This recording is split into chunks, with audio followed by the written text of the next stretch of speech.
Howdy, y'all.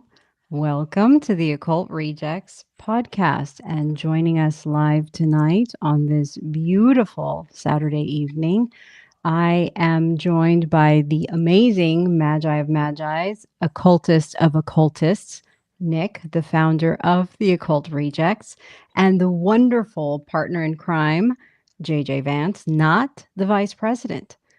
And tonight we have an amazing topic for you brought to us by one of the occult rejects himself. And so we'll get into it a little bit, but kind of wanted to ask Nick, how are you doing tonight? And JJ as well.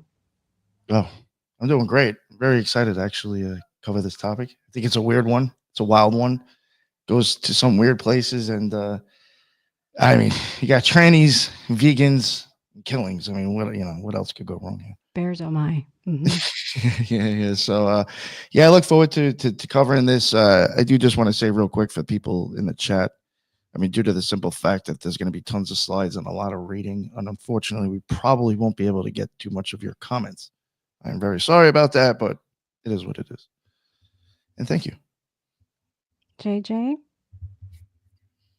Howdy, JJ Vance, host of Operation GCD, and as Lisa pointed out, not the vice president. I appreciate the invite, y'all. I definitely enjoy the conversations I have here on the Occult Rejects, but this one in particular, this one hits kind of close to home for me. Not a lot of murders in the state of Vermont, but one of those recent murders, especially murders of law enforcement officers. And one of those murders recently was this Silicon Valley vegan transpocalypse cult, who has spawned from California to North Carolina to Vermont, and there were crime sprees, amazingly enough, faking deaths, robbing people, murdering folks.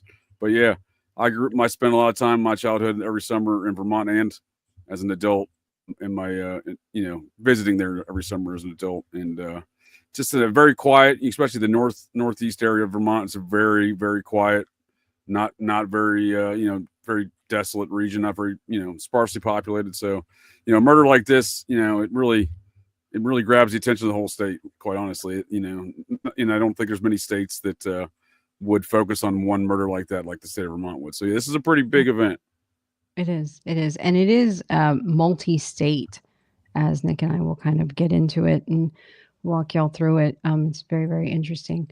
But what I was thinking we would do is we would briefly go over the highlights of the actual topic itself, kind of briefly go over what's been happening, a little bit about the characters and so forth, and then really dive into the timeline. And Nick and I kind of went back and forth, even got into huge arguments about it, about how are we going to present this? How are we going to give it? How are we going to, sell it to the crowd? Yeah, it was just, we had so much information. It was like, what do we do with this? And I think one of the main things is that the characters themselves, one, all go by different names.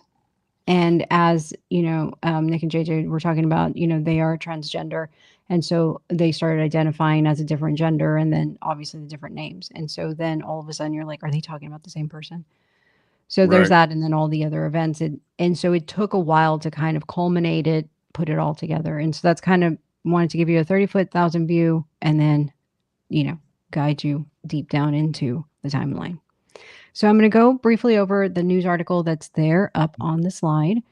And it is basically, who are the Zizians? It's a cult-like group that was under FBI investigation, published by USA Today.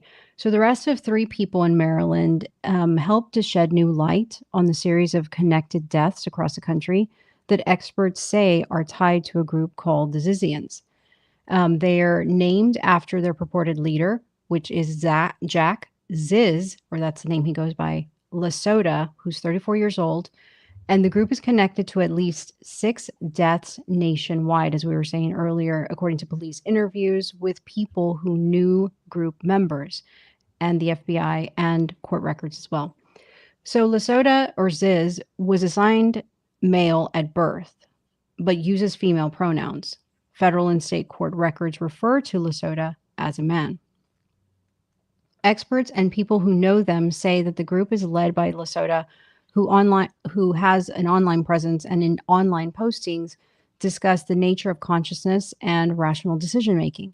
Many of the group members are vegan, and they either have degrees in computer science or have studied related fields. Some members of the group are transgender or have rejected binary sexuality. I will have to insert in here, and we'll see as Nick and I go through it. Some of these people were geniuses. It's not just they had a computer degree. They were definitely on that genius level. The group at The one spectrum. time, yeah, I was going to say spectrum, but I was like, no, that's the other way. The other way. The other way. So it's not a requirement to be transgendered in this cult? That's a great question. I don't know. Yeah. And I will say that I think a majority, if not all, are all men transitioning to women. Yeah, it seems that way. Mm-hmm. Mm-hmm. Especially with these characters here on the screen. Right, right. So the group at one time was based in San Francisco. They were living in box trucks on a landlord's property.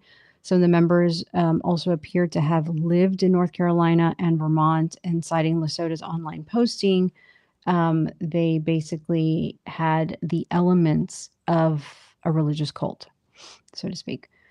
So among the people that are charged, or among the people that we do know that have kind of come to the surface and we've gotten to know them through articles and their online presence, is the first one is Michelle Zako. And I'm probably going to mispronounce a lot of these names, and I apologize in advance.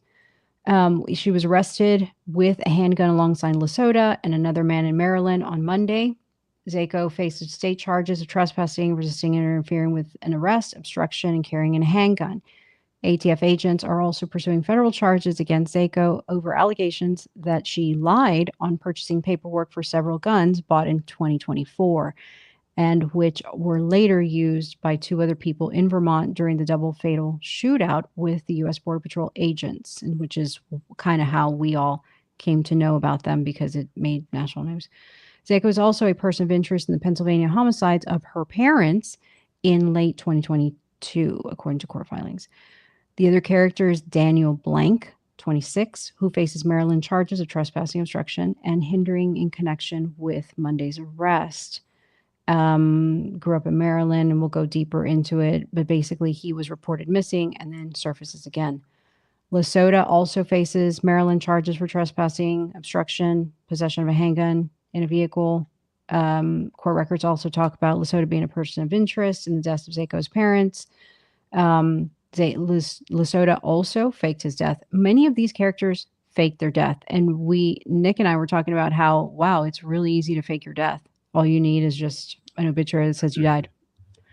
And then, and obviously it was published in our hometown Alaska newspaper. We also have Teresa Youngblood. Oh, did you say Alaska? Mm-hmm. Mm-hmm. What town in Alaska was that? There was questions people were asking. Oh, we'll get back to them. We'll get to that. Yeah, sorry. Oh, okay. I apologize. Yeah, that's because Alaska's kind of a hotbed for these kind of weird activities in not so much recent years, but I can think of a couple cases in the last 20 years. Mm-hmm. Yeah, like every single person that's involved in this case, we end up specifying like specifically. Mm-hmm, mm-hmm. I know it seems like I'm going along, but we get into it pretty deep. So then we have Teresa Youngblood, accused of federal prosecutors of shooting at the Border Patrol agent that ended up dying. And it was her along with another person that was traveling with her, Buckhold. And the federal court filings indicated Zako bought the guns for Youngblood and Buckhold that was on their person during that exchange. Youngblood is currently, I believe, in federal custody, according to the article. Then we have Max Snyder. They got a marriage license to wed Youngblood in Seattle. Snyder's accused of killing, fatally stabbing their landlord back in California. And so the list goes on and on and on. So that's pretty much kind of like 30,000 view of it all. So let me go into Ziz really quick. Yeah, well, the blue notes were yours. You Okay. started reading mine. Okay. Thank you, though.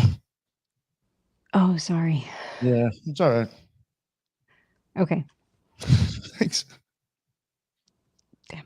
Okay, so Jack or Ziz Lasota, he was born Jack Amadeus, and he graduated magna cum laude from University of Alaska Fairbanks. His father Dan is an AI researcher for the University of Alaska Fairbanks. Oh, really? And if you Google University of Alaska Fairbanks, the first entry that pops up, it has like a subheading, and it's a link to his father. Apparently, he teaches about AI and all kinds about the benefits of AI. Jack or Ziz interned at NASA and Oracle, and like many young tech entrepreneurs, he ended up moving to the Bay Area for the proximity of just being close to the tech industry. So there is all that. And then I think one of the other things that I wanted to mention is that University of Alaska in Fairbanks just recently got a huge grant to utilize AI in different fields. But the one that I wanted to kind of point out was that, what is it, U.S. Army? No, Air Force gave a grant to University of Alaska Fairbanks to work with HARP or Man HARP. So that No. they're involved with that now. There's a big HARP facility up there in Clear, Alaska, Clear Air Force Station. Just north of Fairbanks. And that last photo, that picture reminded me of old Buffalo Jared Revisa. There's a certain look to these transpocalypse characters. I feel like they have a certain appearance with the hair and the general psychotic look in their eyes. So yeah, we'll just go through the timeline, and Nick, if you want to go ahead and pick up on from 2016. Oh, okay. I didn't realize that you did the other one. My bad. You read the Border Patrol part? Yeah, that they had a shootout from when we had talked about it earlier. Jack Lasota, who uses feminine pronouns, a computer programmer and transgender woman living in San Francisco Bay Area, starts writing a blog under the online persona Ziz with complex and sometimes rambling theories about technology, gender identity, and human cognition. She gets involved in the rationalist movement, a community that seeks to understand human cognition and is concerned with the potential dangers of artificial intelligence. There, she had a stint at Google. She took part in an apprenticeship by the Machine Intelligence Research Institute, so that will come up multiple times, and the Center for Applied Rationality, CFAR, will come up again, and became part of a rationalist movement in Berkeley, according to the San Francisco Chronicle. She arrived in the Bay Area to work in tech after graduating magna cum laude from UA Fairbanks. She would later become a leader of the Zizians, and it's basically a small group of smart tech vegans, transgender women. They all pretty much share like the same obsession over the dangers of AI, and they have been dubbed by Lasota's critics as Zizians. So that's where they got the name, obviously. I didn't realize that was from old boy. They're developing AI, but also warning folks about AI. Yeah, it's like just as confused about gender as they are AI. It sounds like. That's actually funny. That's actually pretty funny. Yeah. I never thought of it that way. But yeah, you're right. They're confusing the shit out of that as well. Yeah, right. Wow. They're all as above, so below, right? Right. Machine Intelligence Research Institute, MIRI, formerly the Singularity Institute for Artificial Intelligence, SIAI, is a nonprofit research institute focused since 2005 on identifying and managing potential existential risks from artificial general intelligence. MIRI's work has focused on a friendly AI approach to system design and on predicting the rate of technology development. This gets interesting. In 2000, Eliza Yudkowsky, I'm saying that right, founded the Singularity Institute for Artificial Intelligence with funding from Brian and Sabine Atkins, with the purpose of accelerating the development of artificial intelligence. However, Yudkowsky began to be concerned that AI systems developed in the future could become super intelligent and pose risks to humanity.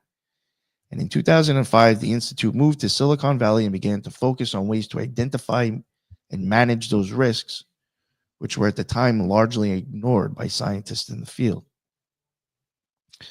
Starting in 2006, the Institute organized the Singularity Summit to discuss the future of AI, including its risks, initially in cooperation with the Stanford University and with funding from Peter Thiel.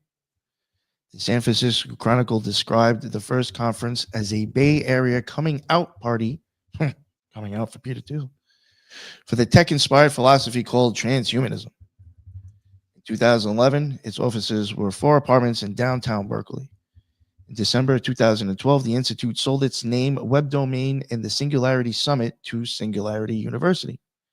And then the following month took the name Machine Intelligent Research Institute.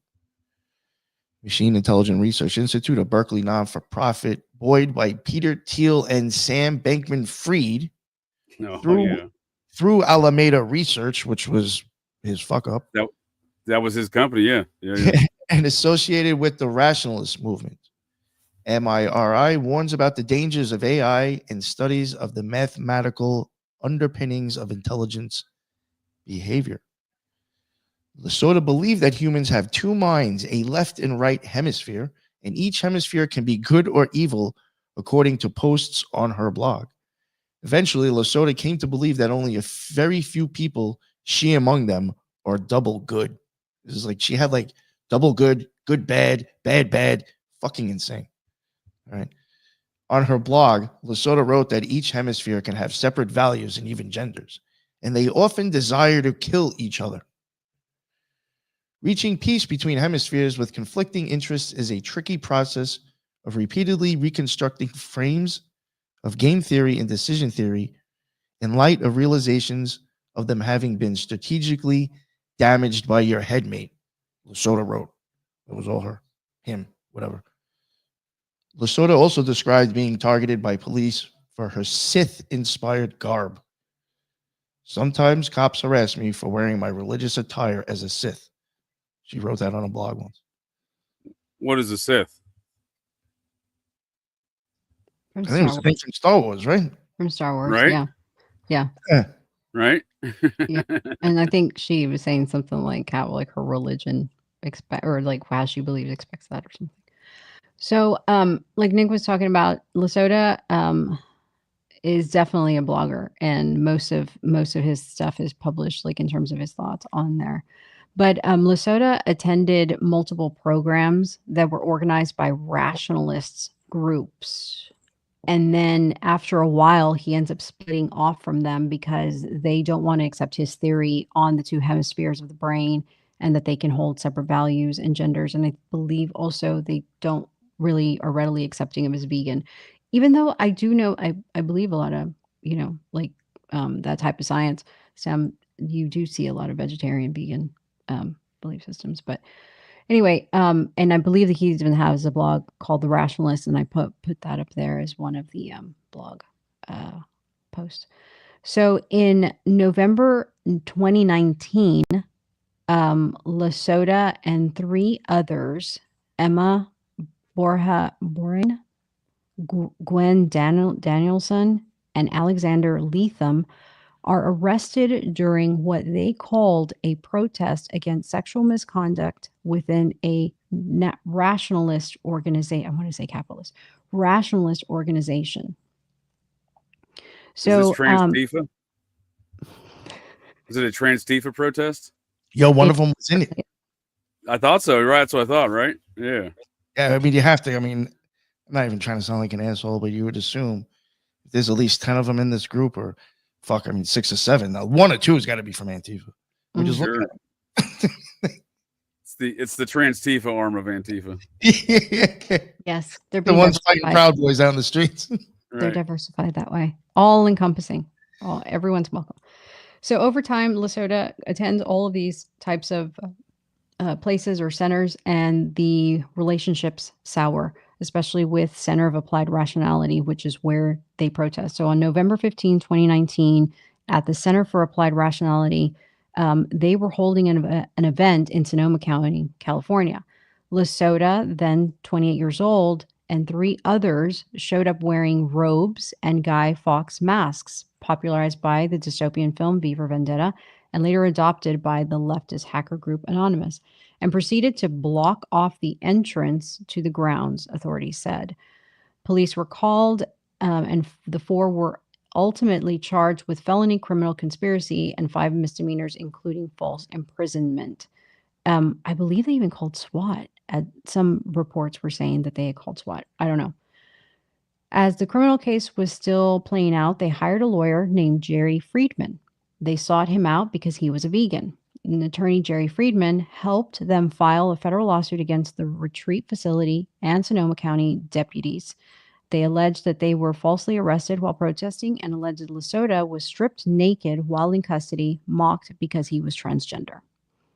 So then that is dubbed as the Sonoma County incident that happened on November 15th.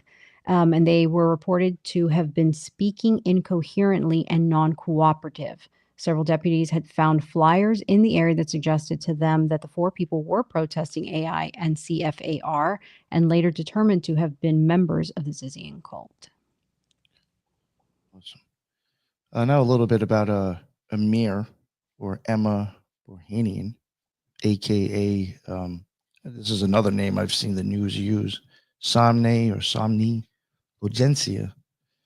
I've seen that mentioned as well. Boranian was born in South Carolina in 1991 and grew up in North Carolina.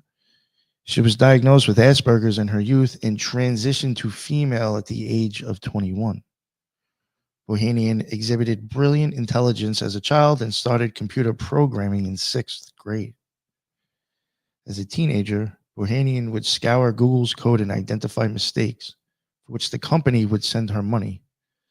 The person close to Emma remembered that someone who was close to her remembered that that's what she did, supposedly would fix code and they'd pay her. Around 2013, she moved to the Bay Area to work officially for Google, first as an apprentice and then as a programmer, winning awards for her work also, supposedly. During this period, Boranian lived in various places around the Bay Area, including Mountain View, Albany, and Berkeley. Boranian later became disillusioned with Google, telling her family the company was corrupt. She grew concerned about the threat of AI and started spending time with the rationalist community in Berkeley, as well as people associated with MIRI, an organization to which she donated $12,000 to. And you will see her name on that site alongside much larger donors like Peter Thiel, saying Bankman-Fried. Again, you will even see on that site that they even say how much they donated. Through the rationalist community, Boranian met the other Zizians, including Ziz Danielson and Alex Leatham. But the foursome soon turned on the rationalist movement, accusing it of anti-trans beliefs. Yikes. Yeah. Something that I did, I mentioned before a little bit, according to Andy No, on his posts, I found the Twitter X account of deceased Ziz trans terror cult member Emir Dayam Emma Boranian. He was deep in Antifa and he was an anarchist ideology. So yeah, like he even posted and mentioned that something was he was in Antifa. I mean, I'm going to be honest with you. Looking at these fellas, I saw this comment in the chat, and this one in particular, the Antifa fella. I'm obviously, as a retired law enforcement officer, if I was putting myself in the shoes of these law enforcement officers, over this incident, and they said they chastise these young gents, I'm going to laugh at the situation. I'm just going to be honest with you. This comment here, it's so weird that they're clearly intelligent, who got swept up in the trans ideology. Yeah, I mean, they are, but like they got transed out here. I mean, this whole crew, like, I don't know what's going on in their lives, but it is strange that somebody with this intelligence is going to be doing some. And they have some rationalist movement. None of this seems rational to me.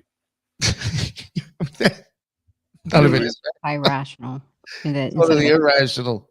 Wow. Yeah, very, very irrational. Right. Yeah. Boranian posted about the importance of killing Nazis and argued repeatedly that killing is central to justice and vengeance against evil. Boranian worked as a software engineer at Google and lived on the Vallejo commune up until his death. He also grew up in Hillsborough, North Carolina. And his family, this is ballsy. And these are the things that start making me question certain stuff with true crime. Because there's always someone grabbing money in the weird ones. His family fundraised $20,000 on GoFundMe without disclosing what he did that caused him to die. Like, yo, they literally raised money for his death. $20,000 for what this guy did. Yo, that is balls. It was a work of fiction. What? Someone got paid. Mm-hmm. And all right. I mean, some of that might have just been for funeral costs, though, right? I mean, not for. I know, but it's just like, but what funeral costs? They never found a body. No, they never. But they never had a funeral for the guy. Well, like a celebration memorial, I guess. I don't know what went there. I don't know. But I just know the inflation's hit that industry pretty hard as well. You know, that shit ain't cheap. No, I agree with you on these fundraisers. How many cases always have GoFundMes that always seem like some weird shit. No, yeah, I agree with you there. I was going to ask the next question: if they never found the body, is this guy dead?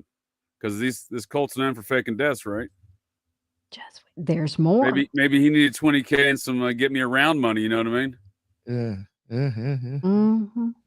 Yeah. All right. Let me get going. Gwen Danielson is considered now a former Zizian cult member, and while it was widely believed that they died by suicide, is actually alive and in hiding from the other members of the group. Gwen Danielson was thought to have died in 2022, even by a lawyer representing her in an active case, but has instead been lying low at an undisclosed location. Danielson, who like many Zizians is transgender and legally became a woman in 2017, according to court papers. And she still fears for her life, according to her father, Brett Danielson. She checks in regularly, and I heard from her very recently, but she's not ready to come out of hiding just yet, her father told the Post. I'm hoping that this allows Gwen to come out of hiding, put things behind her, and move on, he added. Brett said his understanding of why the Zizians mostly happen to be transgender or non-binary is that as part of their rationalism interests, they believe taking estrogen led to clearer thinking. Get out of here. I find that weird. That's so right. I looked it up really quickly. And that's what the Google says, that it increases cognition. Oh, that's a fact. That does do that, huh? Yeah. So like again, I find that weird. Why did the father even know that? So does that mean I should only take tests when my estrogen is high? Or am I cheating? Yeah, right. Gwen spoke a lot about the difference. I'm gonna need some more research on that. I've seen women driving. They're not very rational. No offense, Lisa. They're anti-rational. Oh man. Well, maybe when you have too much, it starts to like swing the other way to like irrational. Now, I don't know about these here ladies on the screen. Maybe they don't fall in that category, but you know what I mean? All right. Wow. Gwen spoke a lot about the difference in the way of mental acuity with estrogen versus testosterone, he told the Post. Alexander Leatham opened Vallejo documents report that Leatham also lived on the Vallejo property with Lesota and Boranian. Is it alleged that Alexander, it was Alexander who impaled Curtis with the samurai sword. Lynn then fired shots to his attackers, wounding Leatham. Charged with attempted murder and murder of Curtis Lind, their Vallejo landlord. Lind had survived the first attack and was key witness in the trial against Leatham and Dow. According to additional court documents, Leatham and Dow is also being charged with the murder of their friend Boranian. Trial is set for the Leatham and Dow on April 2nd in Sonoma County. That's wild. So they killed a witness to a previous murder? Mhm. Well, they tried to kill the landlord that they were staying at, and the landlord ended up, I think, like shooting one of them, hurt one of them, Mhm. and then he had to go to court, and then they knocked him off. That's wild. Some He also had gangster a ass GoFundMe. vegans, dude. I wouldn't, normally you don't really concern about messing with some vegans. Generally speaking, they're low on vitamin B and whatnot, but clearly this group has got some energy. Who also doesn't have an obituary. Oh, really? Seems to be a lot of fake deaths surrounding this group. And you know what's another interesting, and just keep it real. You know what's another confusing thing? Some of the photos, because are you looking more like a guy? Are you looking more like a girl? Which name are you using? Like, you know how easy it is for you to just keep fucking flip flopping around, Right? and moving Are around these through like model society? shoots? Are we talking like some like glamour shots type of deal with these pictures? No. It's just the thing is Yeah. that's just like, you're going back and forth between kind of looking like feminine, kind of looking not. There's one that, in my opinion, I don't know if we included the picture. It makes her, she doesn't even look white anymore. I don't even know if that's the same woman. Well, that's what I was Right. going to ask you. Are these even the same characters in the photographs? Could they be different people being pictured? Claiming to be these parties, because it is a good way to kind of disguise multiple parties as the same character. Because, yeah, I mean, these trans people, I mean, they're like, they do change their appearances quite frequently. It seems. Mm-hmm. Yeah, that's what I was getting at. It gets like a little confusing. Sure. Sorry, I was waiting for the train to pass by. Oh, you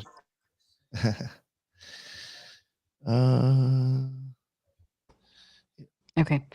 So CFAR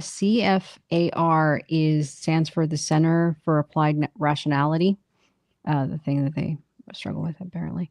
It's a nonprofit organization in Berkeley, California, and it hosts workshops on rationality and cognitive bias.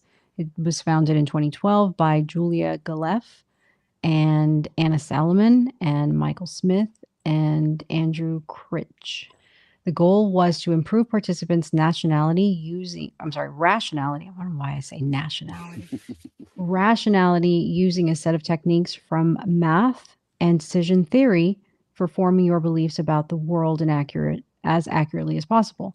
Another goal was the workshops were done to help reduce neuroticism, and increase perceived efficacy.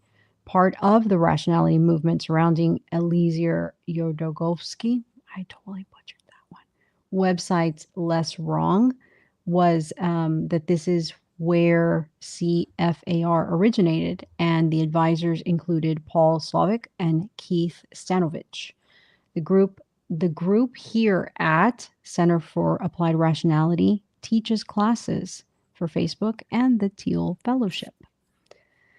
Yeah. So one of the co-founders we found gave quite a bit of interview info, was Anna Salomon, and she was a co-founder of CFAR. She was the one that organized the events that were attended by Lasota and associates, who are now suspects in the actual protest. They are now obviously the suspects of death, victims in California, Pennsylvania, and Vermont, which we've talked about. She said of Lasota that there are a lot of young people who would have had an okay life, except they bumped into the network surrounding Lasota. Lasota didn't come off as a threat when staff first met her at CFAR in 2014. So she had been attending since 2014. So it's been a minute, right? And then in 2018, they had a month-long retreat. Lasota begins espousing her belief system with an intensity that unnerved staffers. And Anna Salomon basically stated that she was viscerally afraid of Lasota. She went on to say that if you're young and naive and someone convinces you that you're really two people, one is good and one is sinister, the world depends on you doing good stuff, it's a powerful setup for manipulation. That's what she kind of offered up with that. So with CFAR, they began organizing their gatherings in Berkeley, California, which we all know Berkeley, California is kind of like a hotbed of different stuff. nefarious, whatever we talked about in the past.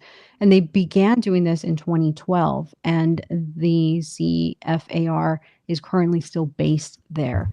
And they usually have about 100 people in attendance. And the founders were basically seeking to build a community of so-called rationalists, people committed to using mathematical and logical principles to improve the world.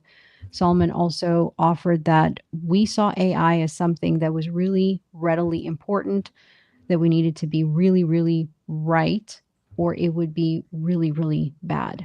We didn't know this at the time, but in hindsight, we were creating conditions for a cult.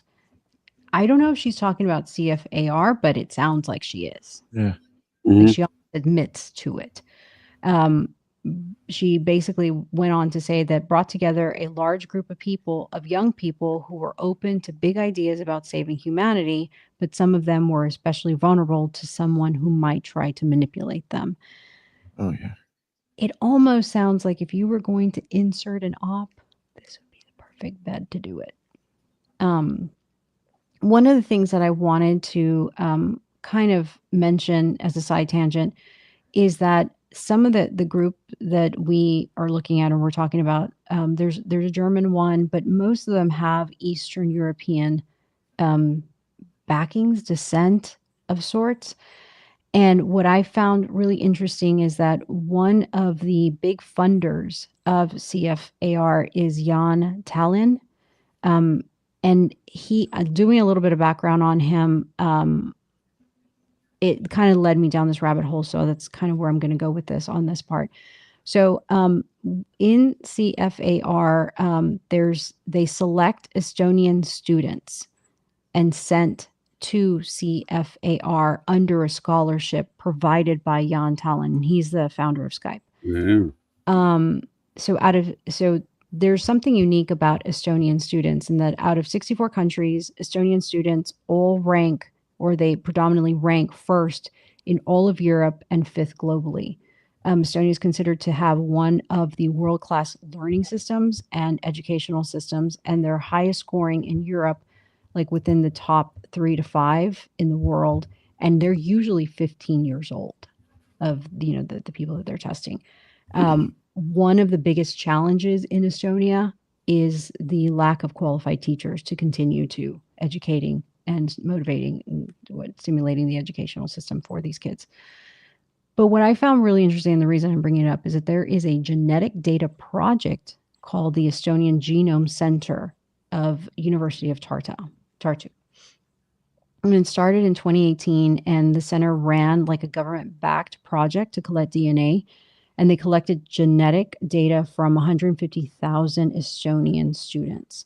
The data linked to national health system. And remember, we're talking about AI being in the health system, kind of like having all this data, kind of crunching and forming algorithms.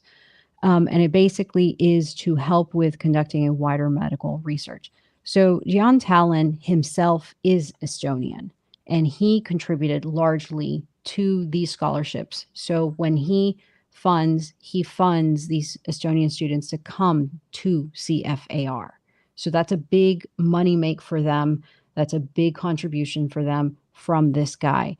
And obviously he's a computer geek and an investor and what have you. He also developed, aside from Skype, was Fast Track, Kazaa, MetaMed, and Existential Risk. And he's a prominent figure in the field of AI, leading investor, and all that other stuff for AI safety. He's kind of up there with DeepMind, if y'all have heard about DeepMind, and he is like a Series A investor. And usually these people are like your Elon Musk and your Peter Thiel. They get first dibs. What do you want? How much of it do you want? And what kind of stocks do you want? DeepMind is basically the AI that is in Britain, and it's basically a subsidiary of Alphabet. I'm sorry. And it was founded in the UK. And it's going to merge with Google's AI and call it Google Brain. It's going to be headquartered in London. And the reason I mention all this is because Elon Thiel and Jan Tallinn is going to fund predominantly a majority of it because they, the Series A investors. And so one of the interesting things that I saw that he also started Center for Existential Risk which feeds into CFAR and all that, is that not only is Talon also funding all of this and funding students, but you also have investors that are basically from the Teal Fellowship, from Peter Thiel, from all of these types of scholarships that are funded by these top tier investors. When Talon went to the US, he got to know the Teal Fellowship very intimately. Peter Thiel was interested in existential risk reduction and basically created the program, the Teal Fellowship, based on this interaction. So, yeah, just a little side tangent and how it is involved with CFAR. So, if you wanted to know if these kids somehow may have been, yes. Awesome. Thank you. Mm-hmm. All right. In August 2022, the U.S. Coast Guard responds to a report that Lesotho had fallen out of a boat in San Francisco Bay. Nobody is found, but Good way to fake it. obituary is published. You got a fake death. Jack Lesotho. In August of 2022, Friedman received word that Lesotho was presumed dead after falling off a boat in San Francisco Bay. A brief obituary was published in Lesotho's hometown paper, the Daily News Miner in Fairbanks, the following month.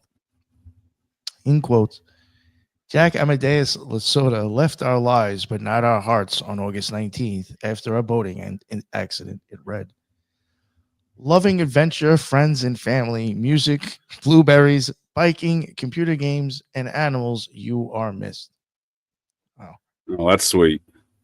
Lesotho's lawyer emailed the attorneys for the retreat center informing them of the death. There were witnesses and the attorney. He's got an attorney. Oh, that's interesting. Yep, he was in on the take. That's interesting. There were witnesses in a U.S. Coast Guard search. I verified with the Coast Guard, but no body was found. Freeman wrote in the email, which he shared with NBC News. That is crazy. Yeah, I didn't realize there was an attorney. I mean, I was vaguely familiar with the faking of the death, but I didn't know it was by alleged drowning. That's clever. The attorney, though, this guy seems like he's probably playing a very integral role in this process, in perpetrating this fraud.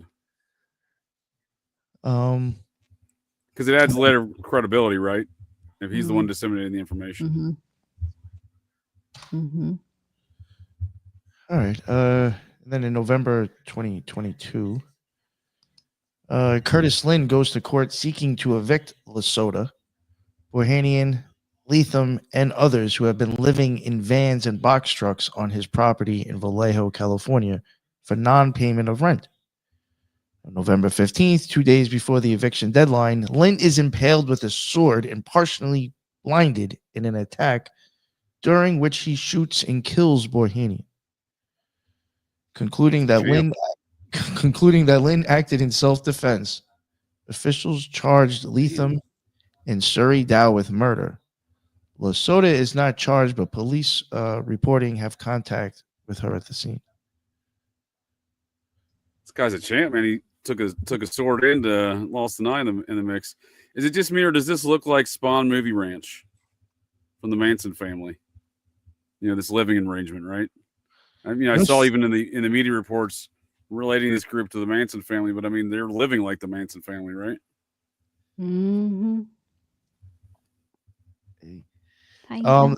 That is something that does actually I have seen mentioned a few times in like news articles, like almost comparing it to like a weird twisted version of the Manson family.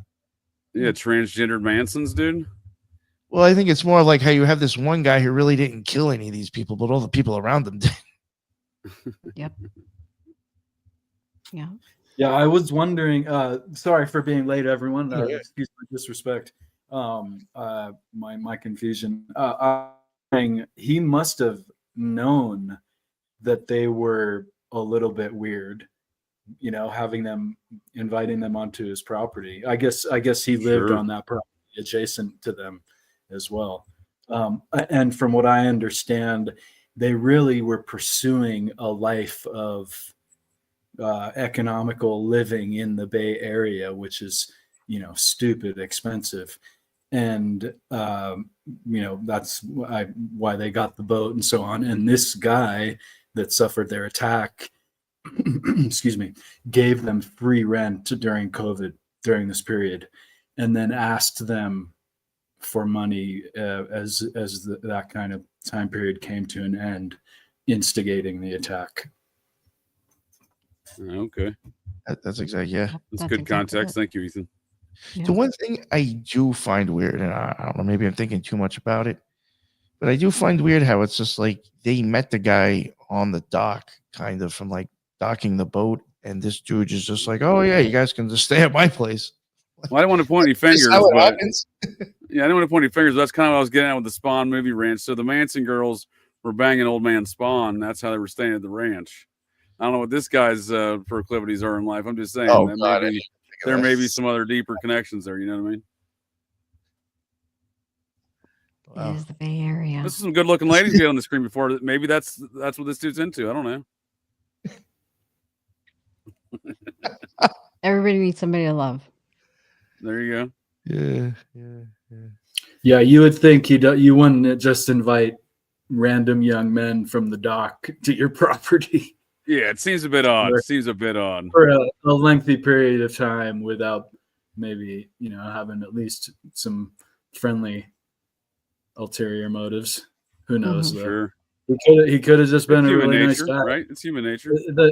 The neighborhood folks referred to him as a really quality human being. It sounded like so. Mhm.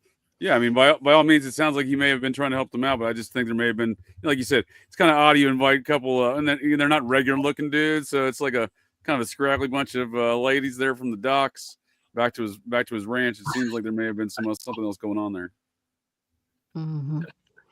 Yeah, and just to kind of capitalize on what Nick had said previously, and then Ethan, because you said it perfectly, that's pretty much it. What happened? I mean, he was trying to collect, and it didn't go well at all for him, as a matter of fact. And then what was the interesting part is that two of the people that were involved in the attack on the landlord were two of the people that were being charged or that were arrested with Lesotho at the protest.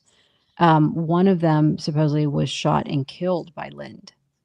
But then later it was said that it may have been Lethem and Dow, which is another character we'll introduce later, that may have killed Emma.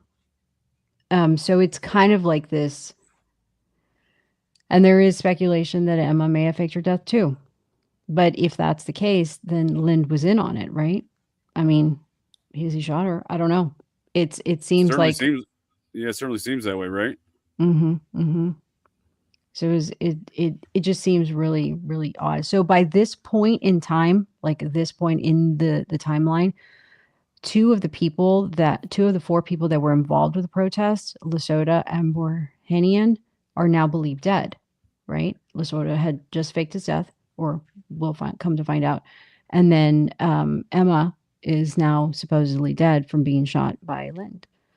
So, and then you have Lethem that's in jail. And then the fourth person basically stopped responding to Friedman's emails, which was Gwen. And apparently that was, I think they had said that she had died by suicide. And then her father confirmed that no, she didn't. She was just in hiding. What's interesting is that 2 days after Lind was attacked, one of Lesotho's attorney received an email from deputy district attorney saying that Lesotho was contacted by PD over the weekend and was on the scene with Lind alive and well. So not only did he fake his death, but all of a sudden now he's at the crime scene when they impaled this guy. That's wild. Yeah. So I guess he really didn't take to, hiding well.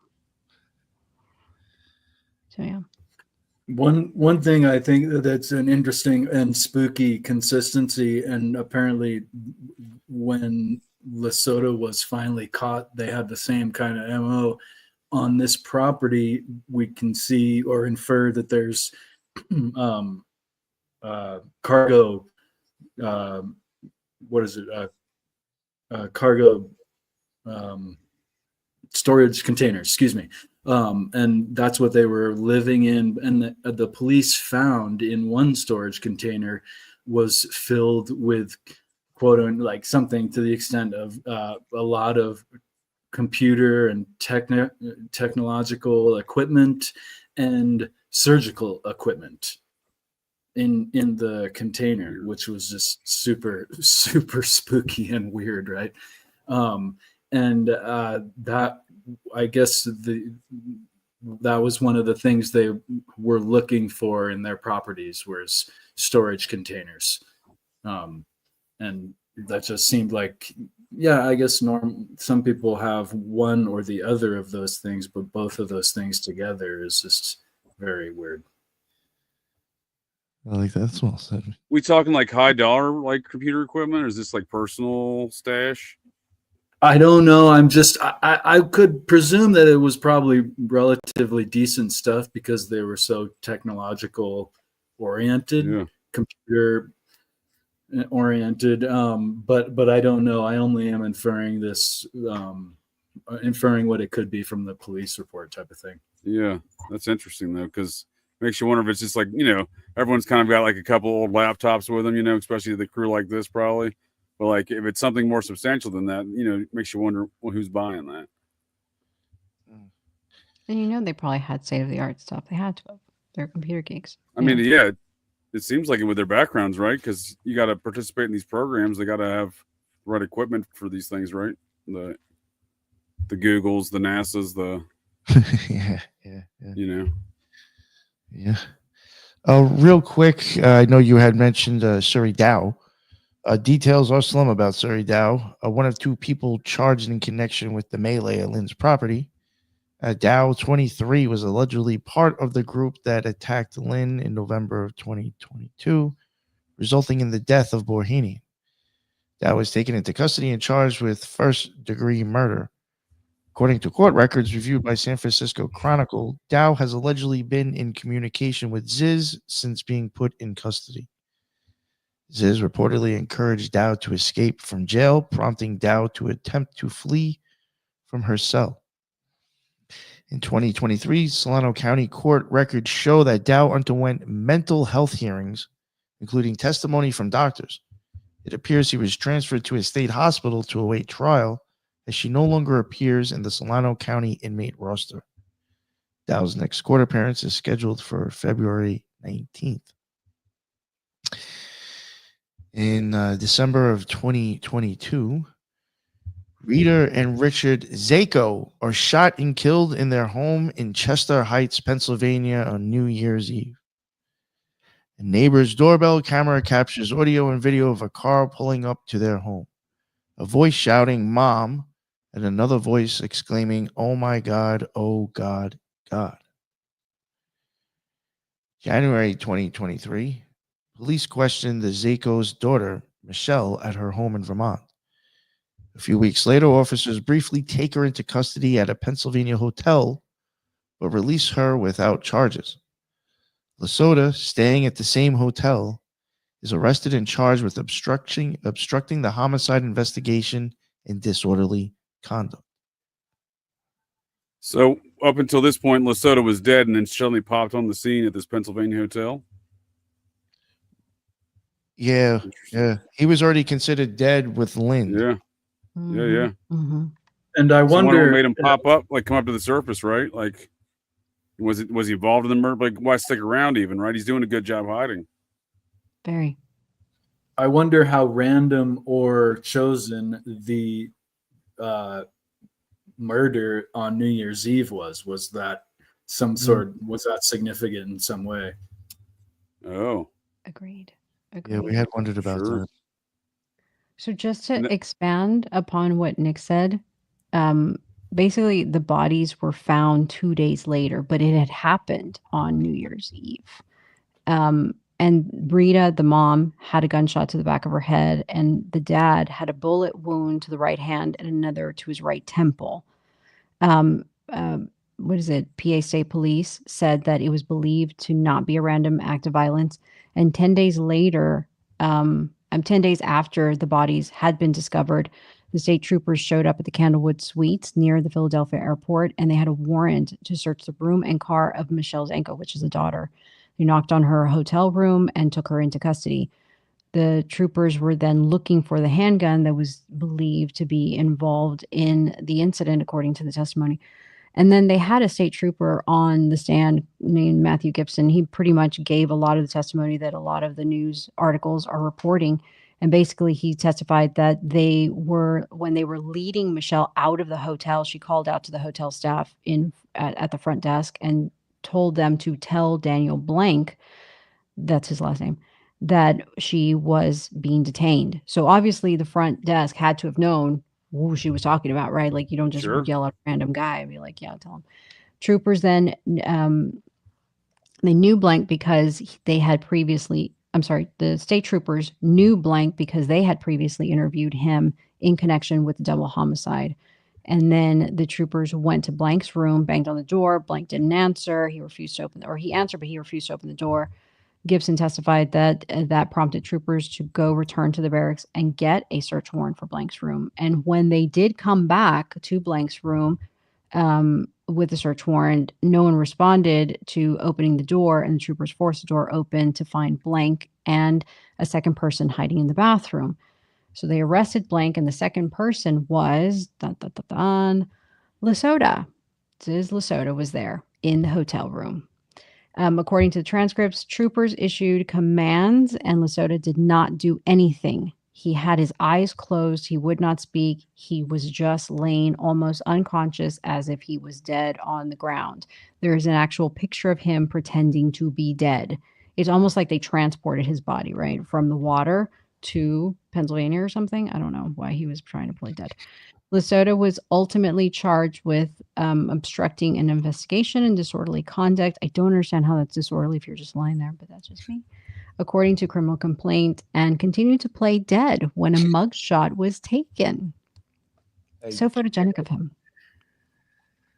I can't. It's too silly. Sorry. Yeah. Did you guys want to say anything before I go into stuff about Michelle to give people a background about that family? Because that might be a bit. No, I was gonna ask you about that family because they seem like these parents might be involved in something that caused them to be targeted, huh? We get into it's possible. I think that's their parents, one of the parents, right? But I think it's possible what I saw, they were alluding to that they were trying to get the inheritance. There you go. So it could have been as simple as that, but I don't know. There were some good comments in the chat as far as how we do. I mean, it's a pretty common knowledge that if folks wanted to be tracked and stopped, these people could be tracked and stopped in the surveillance state we kind of live within. So it makes you wonder, to what ends are these people being tracked and to what ends are they trying to stop them during all these travels? Yeah, I believe when at least some of them were arrested, they were found with their cell phones wrapped in aluminum foil, whatever that was. Yep.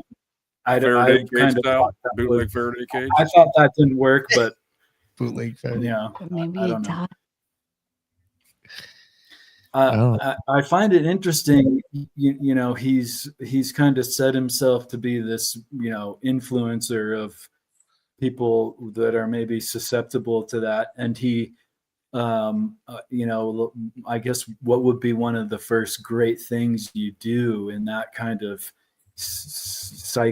psychotic kind of state is fake your death and come back, and or rename yourself would be a more decent way to do it. But to die and come back is just a remarkable thing, even though you faked it. But it's still just like something that could get people that are susceptible to that influence to be compelled.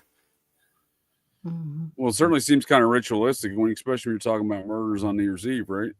When you're talking about the death and rebirth of the cult leader, and then he's outed shortly thereafter this, but this seems like this may have been an important role in that whole process for him. or a way that you're kind of telling the story. Framed to the script. I don't know. I will say, Elrath, I do think that I agree. I think somebody is letting this happen, and I think they are testing the boundaries. Yes, that's exactly what I think. I think part of this guy too had what, I don't know if it's an actual term, but I call it Peter Pan syndrome, where you kind of just think you can do whatever and fly on the sea, like this guy kind of did, and do whatever you want, and nothing's going to happen, and you're never going to age and die, and maybe to that point, the whole mediation of the trans kind of thing to make it popular, let alone popularly accepted, the popularization of it in his mind might have been kind of like a distortion of the esoteric idea of the hermaphrodite, and a perversion of the hermaphroditic kind of being. And he might have thought he was not only Peter Pan, but he was like the ultimate alchemical unit. Like a lot of things might have gone to his head, with the whole veganism, and yet it also justifies you with justifies one with slicing people up, even though you never a mouse or whatever. So there's a lot of I don't know. I'm making kind of some leaps there, but that's a good point, Ethan. I'm always confused with the ideology. The vegans won't kill an animal, but they'll murder people. I think you hit on a great point there. Well, I mean, I don't think vegans do that in general, but I'm just saying. Not general, but I'm saying this ideology that these vegans have produced, right? That these guys are the adamant ideology kind of leads you down a wrong path usually, no matter what. But they kind of, I think there's an element of that, of the perversion of the hermaphrodite idea in alchemical and esoteric terms, into this physical kind of guy who thinks that he can do whatever the heck. No, I think I'm totally with you on that, Ethan. I think occultists have taken an occult idea and twisted it into the physical form for people to adopt. Sure, but what's that jump though? That they can maintain this ideology not to hurt animals, but to murder humans. I can think of other groups that do this. I'm just curious to know what your all's thoughts on how how they maintain this kind of ideology. How do you think? Because perhaps like a jump, right? I think it certainly is, and that's the interesting paradigm or contradiction actually that they were interested in. If you guys might have gone over, interested in the the rationalism group, right? Which not. There's nothing rational about hurting someone that you owe money to, your landlord, right. Whatever. Any number of things that are really irrational. But it could, and to the point of irrationality, it might have been as little as they saw the guy eating a hot dog once, so in their mind he hurt something, so they can, you know what I mean. So they weren't rational at all. Sure, no, I'm tracking. We did cover that a little bit. The whole lack of rationality in their actions, and it is funny because they continue to maintain these divisive positions, right, on the same subjects, whether it's human life and animal life.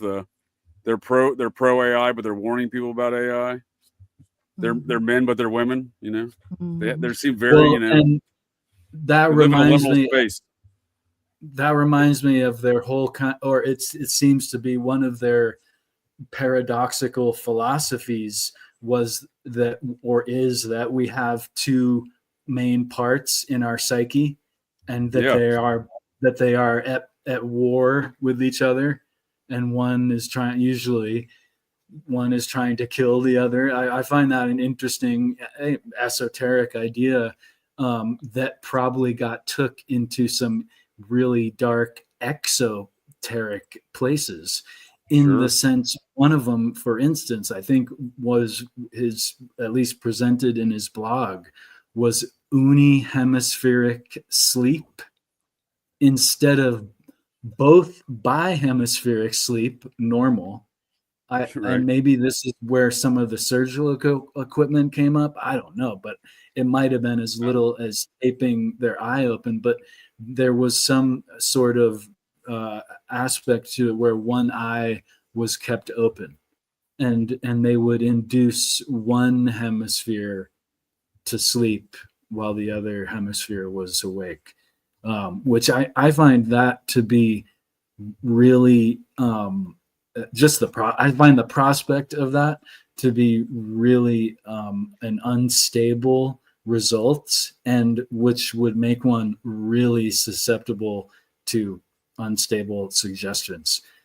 Sure. Just my thought. I don't know necessarily about that, but Sounds like some Clockwork Orange type activity, right? I would think for these. Or some MK Ultra experiments. Well, I was just gonna say, I would think all this would make sense if there was brainwashing in there somewhere, or voice to skull technology.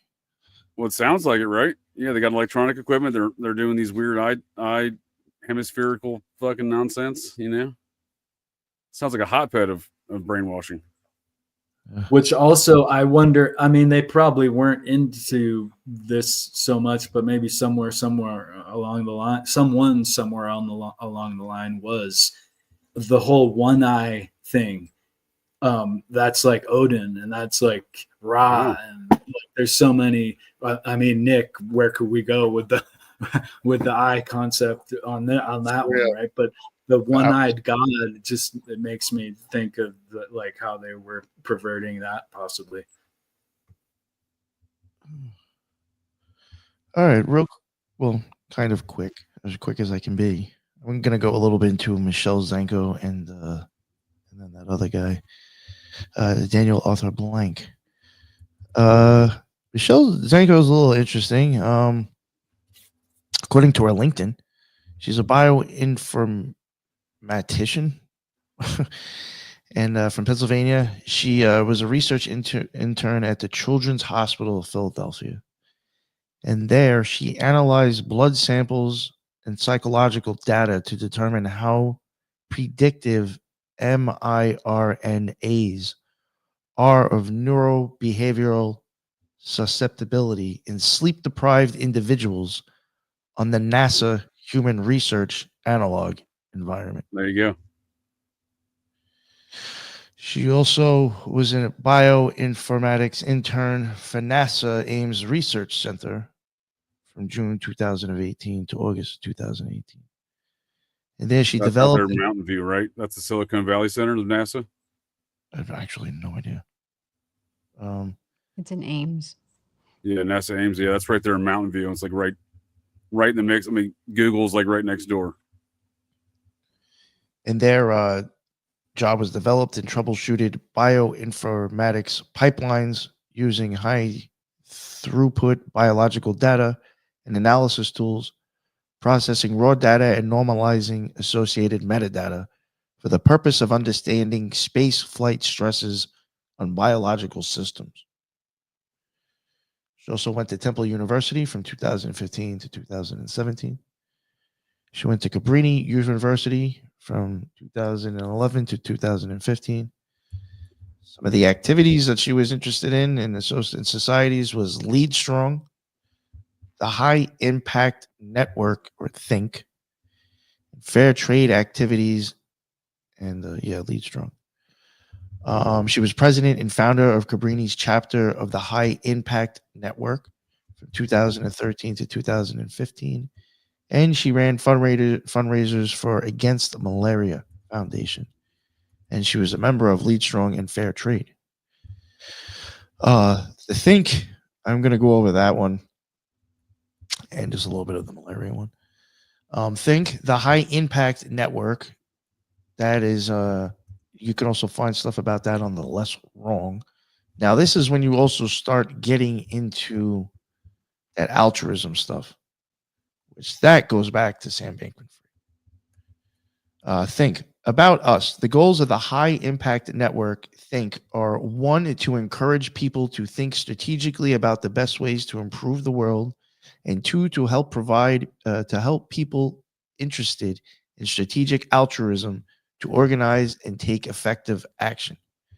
We aim to do this primarily through the development and maintenance of a network of college student groups. Student groups would focus on helping people to make decisions that benefit the world the most when choosing a career, choosing how to donate, and choosing what to research, and so on. And again, just reiterate, Sam Bankman-Fried is associated with altruism. Some of the locations for this place, Yeah. huh? No, every time we talk about this rationalism, that's what I think of, though. Is Sam Bankman-Fried's, his altruistic, what do you call it again? Oh, effective altruism. Effective altruism. That's whenever I hear rationalism, like, to me, like, they're all real rational, and everything he did is, not altruistic whatsoever. Yes.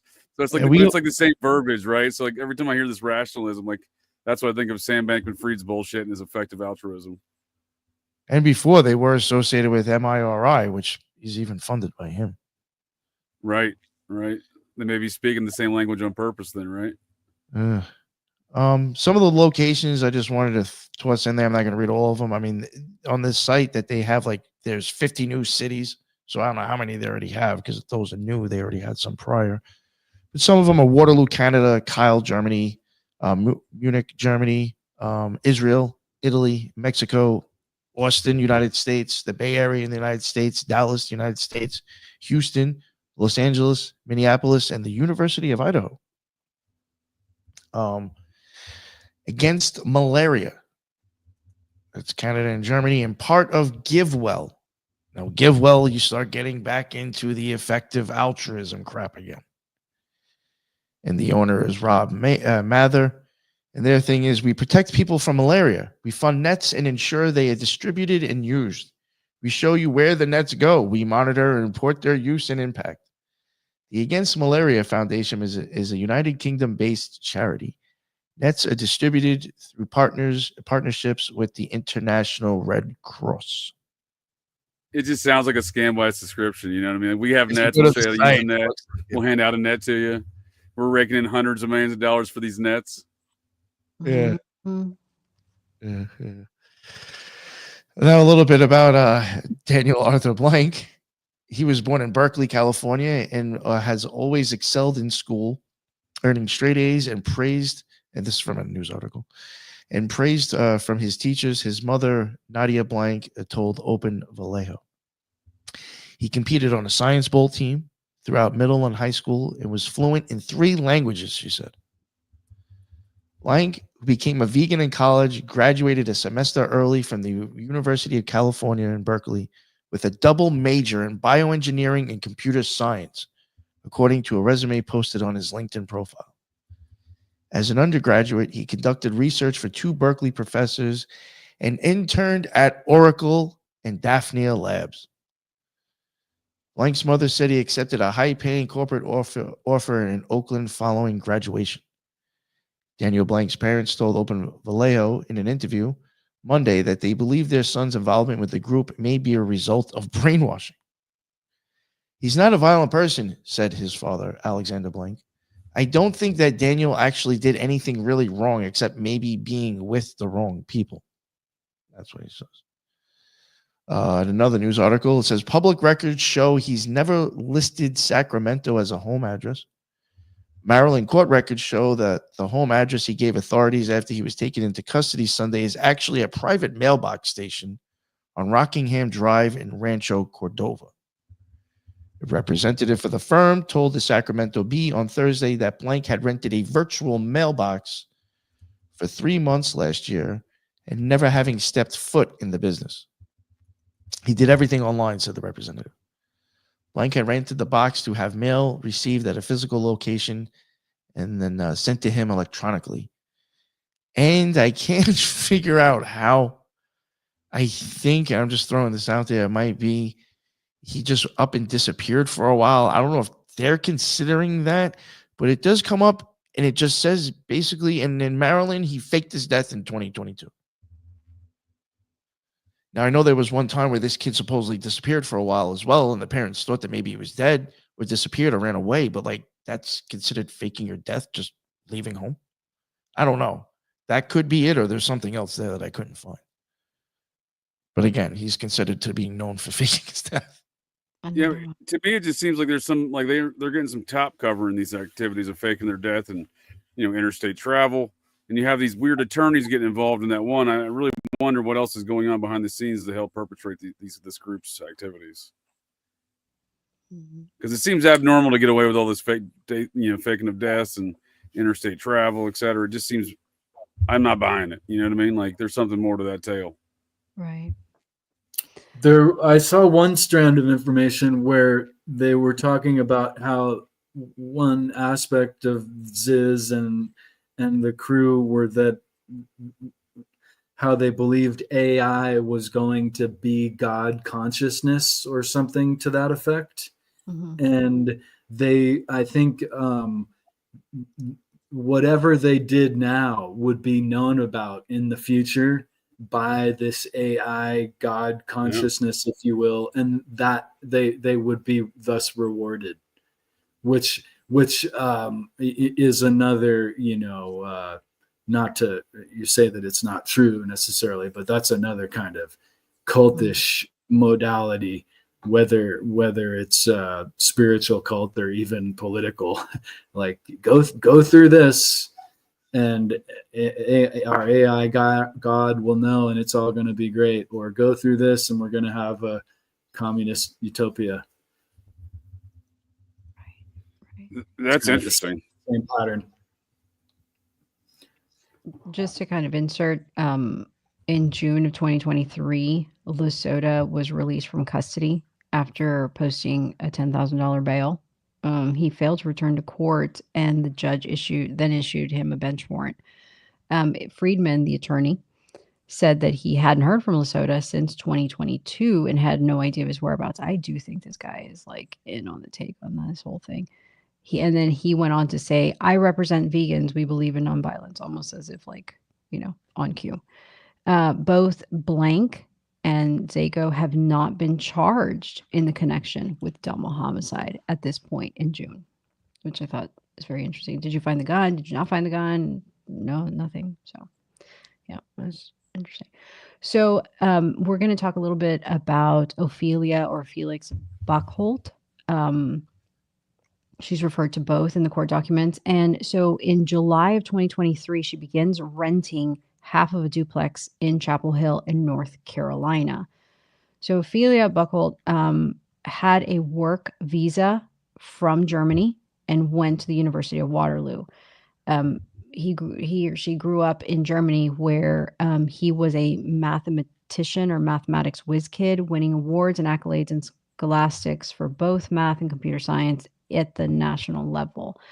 One of the things that I wanted to mention about university, that she went to the University of Waterloo, and you have a lot of Peter Thiel people attending there, either on a scholarship or they leave to go work at the Thiel Fellowship or Foundation. So University of Waterloo is kind of like a hotbed for computer geeks, nerds, whatever. You get a lot of people coming in with huge scholarships or not even finishing because they get recruited out, especially by Thiel Fellowship, Palantir, whatever. They will pull people out and offer them $100,000, however many, and just to get them to transition and work somewhere else. Or they'll do an internship or whatever. But University of Waterloo is pretty big with that. And Ofelia Felix was going there. One of the university media releases from 2019 said Buckhold was a member of the school's team that competed at the William Lowell Putnam mathematical competition, an annual contest for universities in Canada and the United States, and it's considered one of the world's most prestigious math contests. So basically, it's he or she is a whiz kid, and they went to a high school in Germany that they excelled in math, and they were like considered a national math champion. Like in 2014, won a gold medal in the Olympiad of Informatics, which is one of the most prestigious high school coding contests in the world. So another thing I wanted to kind of insert in here was that I read like a Reddit thread on Ofelia, and they had said they claimed to have known her in college or whatever. And they said that She was on a full ride. She was extremely intelligent, and she was borderline genius with mathematics. So Buckhold's LinkedIn entry said that she studied pure mathematics, and online records show that she was involved in the university's computer science club as an executive member, although a fellow executive member of the club at the time said that Buckhold was not well known to him or others that he knew there. According to the reports, Ofelia earned a scholarship to study pure mathematics at the University of Waterloo, Canada, kind of like what I was saying. And that college friends said that she was passionate about math, fun and positive, member of computer science club, and we already talked about all that. And that she was a type of people that basically read math books for fun or did math on a chalkboard for fun. So in 2018 Facebook post, she posted that she donated $5,000 to the Against Malaria Foundation. Here's the Against Malaria Foundation all over again. And I wonder, and Nick and I were talking about this, I wonder if this is something like a forum or something, and people say, hey, you should donate to this place, or hey, are you effective altruism?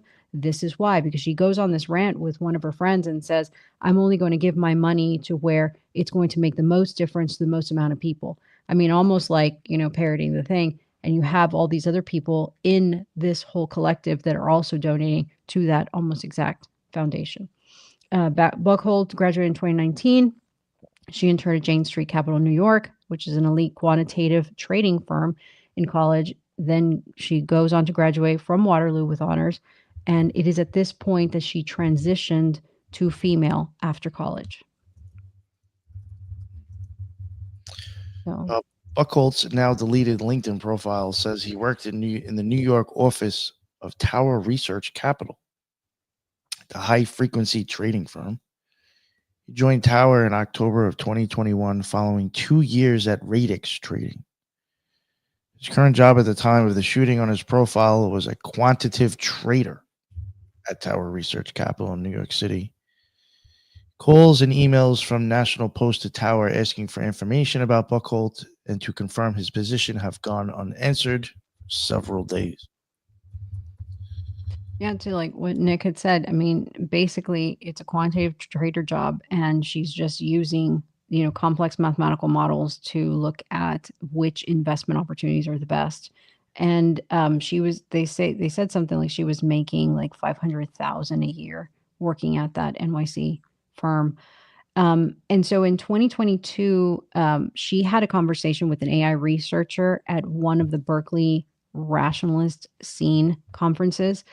And that she said that, Buckhold was bright and she was very smart, but it was a little bit weird and socially awkward. And I'm like, but aren't many people like in that field like that already, So I don't know if that's like a true assessment. But so they hung out over several times a year, and that discussions always were centered around Ziz, or from Ophelia's side, and that Buckhold was enthralled with most of Zizian tenets, the importance of altruism and veganism, and that Ofelia really wasn't bothered by the importance of retribution under certain circumstances, which I guess kind of like with Curtis Lind, this girl, the AI researcher, said that she had told Ofelia to steer clear of Ziz because she had already heard of other things and that they were already considered a death cult at that point. So Ofelia lived in New Jersey, apparently had this, like apartment, and was a network for transgendered women. So I don't know if it's like a collective or a pool of people that are working in these areas and, basically all get together. But a friend of hers and her roommate basically talked about how she had this job, and that Ophelia's day revolved around super micromanaged decisions, and that they were constantly gauging her state of mind to make sure it was in the right place and to optimally perform for work. And I'm like, who was making these decisions? Who was analyzing all of that? That's very interesting to kind of insert that into the narrative. According to friends, Buckhold made more money than most, but she only spent 10% of her pre-tax income and donated a significant amount to charity, one of them being the malaria one. She's considered an effective altruist, donating much of what she earned to causes with largest impact. And then in the spring of 2023, she goes dark. She retreats from friends, takes long periods of time talking on the phone. And she doesn't want to tell anybody who she's talking on the phone. And then she started to take weekend flights to undisclosed locations. And then ultimately in November 2023, she took a flight out of Newark and basically cut off friends, family, anyone she knew. May I say, the tower symbol and company, as you're talking, it reminds me of like the evil company from RoboCop. But Right. also, Yeah. as I'm looking at the symbol, it is the snakes wrapping around the staff. What is the obvious three squares? Oh, I like that. Yeah, Is also two swirling snakes. If you look at it long enough, I guess. I'm clearly in the wrong business with all these folks buying these malaria nets. A lot of malaria nets getting purchased here. Makes you wonder what's really going on with all that. that's gonna be the new grift. Right. Mhm. Well, it also there are certain levels of the military that is in charge of high-end weapons and so forth, and they are watched. Like it sounded like this guy was watched by that company. What kind of pills are you taking, and what is your mind state? Did you get into an argument this way on to work type of thing, like looking at everything? So it sounds like he was doing some very sensitive stuff. Agreed. Yeah. All right. So yeah, I guess next slide here. Teresa Youngblood, May of 2024. Teresa Youngblood's parents report her missing in Seattle after she sends her mother emails saying she has moved in with a friend and changed her number. A little bit about Teresa Youngblood. She went to the University of Washington. She attended the prestigious Lakeside School in North Seattle. In November, she applied for a marriage license with Maximilian Snyder, who is facing charges for fatally stabbing a man in Northern California. Lind. Notably, Snyder is also an alumni of the Lakeside School. And then in November of 2024, Youngblood and Maximilian Snyder apply for a marriage license in Washington State. Also in the same month, Youngblood begins renting a condo near Buckhold in North Carolina. A little bit about Maximilian Snyder. He was an alumni of Lakeside School. Snyder went on to study philosophy and computer science at the University of Oxford in the UK, according to his LinkedIn page. He went to Stanford in 2019. And more recently, he lived in a condo in Kirkland, northeast of Seattle, that is owned by his mother. Both Youngblood and Buckhold were renting separate units in the same Chapel Hill, North Carolina neighborhood. The owner of the properties, who requested anonymity due to safety concerns, noted that Buckhold had been renting one unit via Airbnb since July 2023 before moving to a second unit later that year. Youngblood began renting her unit in November 2024 and paid nearly $10,000 to extend her stay until the end of March. Sounds like this wing of the cult had some finances in, huh? Unlike the other one. They have money. They definitely have money. What's going on here on the screen with this thing in the bottom left, or this individual in the bottom left corner? Is this Maximilian? Mhm. Same dude as the top. Come on, I'm out of here. These are two different. You weren't kidding. These are two different people. There's no way that's the same person. And, You know, and correct me if I'm wrong, but Maximilian, he was taken in California for the murder of the landlord, right? Ultimately. Yes. According to the reports. Yeah. I don't know. I'm not buying. Look at the jowls on that guy. I wish I had the picture. I wish I would have saved it. I should have saved the other picture of one of them that they say is Teresa Youngblood, because it does not look like her at all. No, not in my opinion. Yeah, dude, I can see what you're saying. Even with this character, you know, they're doing that with more of them. That's even more interesting. Well, not only are they changing their appearance, but they're changing their gender, right? So it's like, I found this story incredibly hard to keep track of just in reading and listening about the characters because they're just so amorphous. That's a perfect word to use. I mean, Yeah. assuming this isn't a. Oh, go ahead, Lisa. I'm sorry. No, that's it. Assuming this isn't a digitally enhanced photograph because the eyebrows clearly look the same, but like, I'm just not buying this is the same character. This is two different people. Maximilian and whatever it goes by. Yo, check this out. All right, I pulled up. I'm gonna share the picture. Now, the one on the left is supposedly Teresa Youngblood that is up in the right-hand corner. All and right. I'm sorry, I am not buying this. I don't even think this chick's white, or not completely. That chick on the left is supposed to be the one with the pink hair, my man. Come on.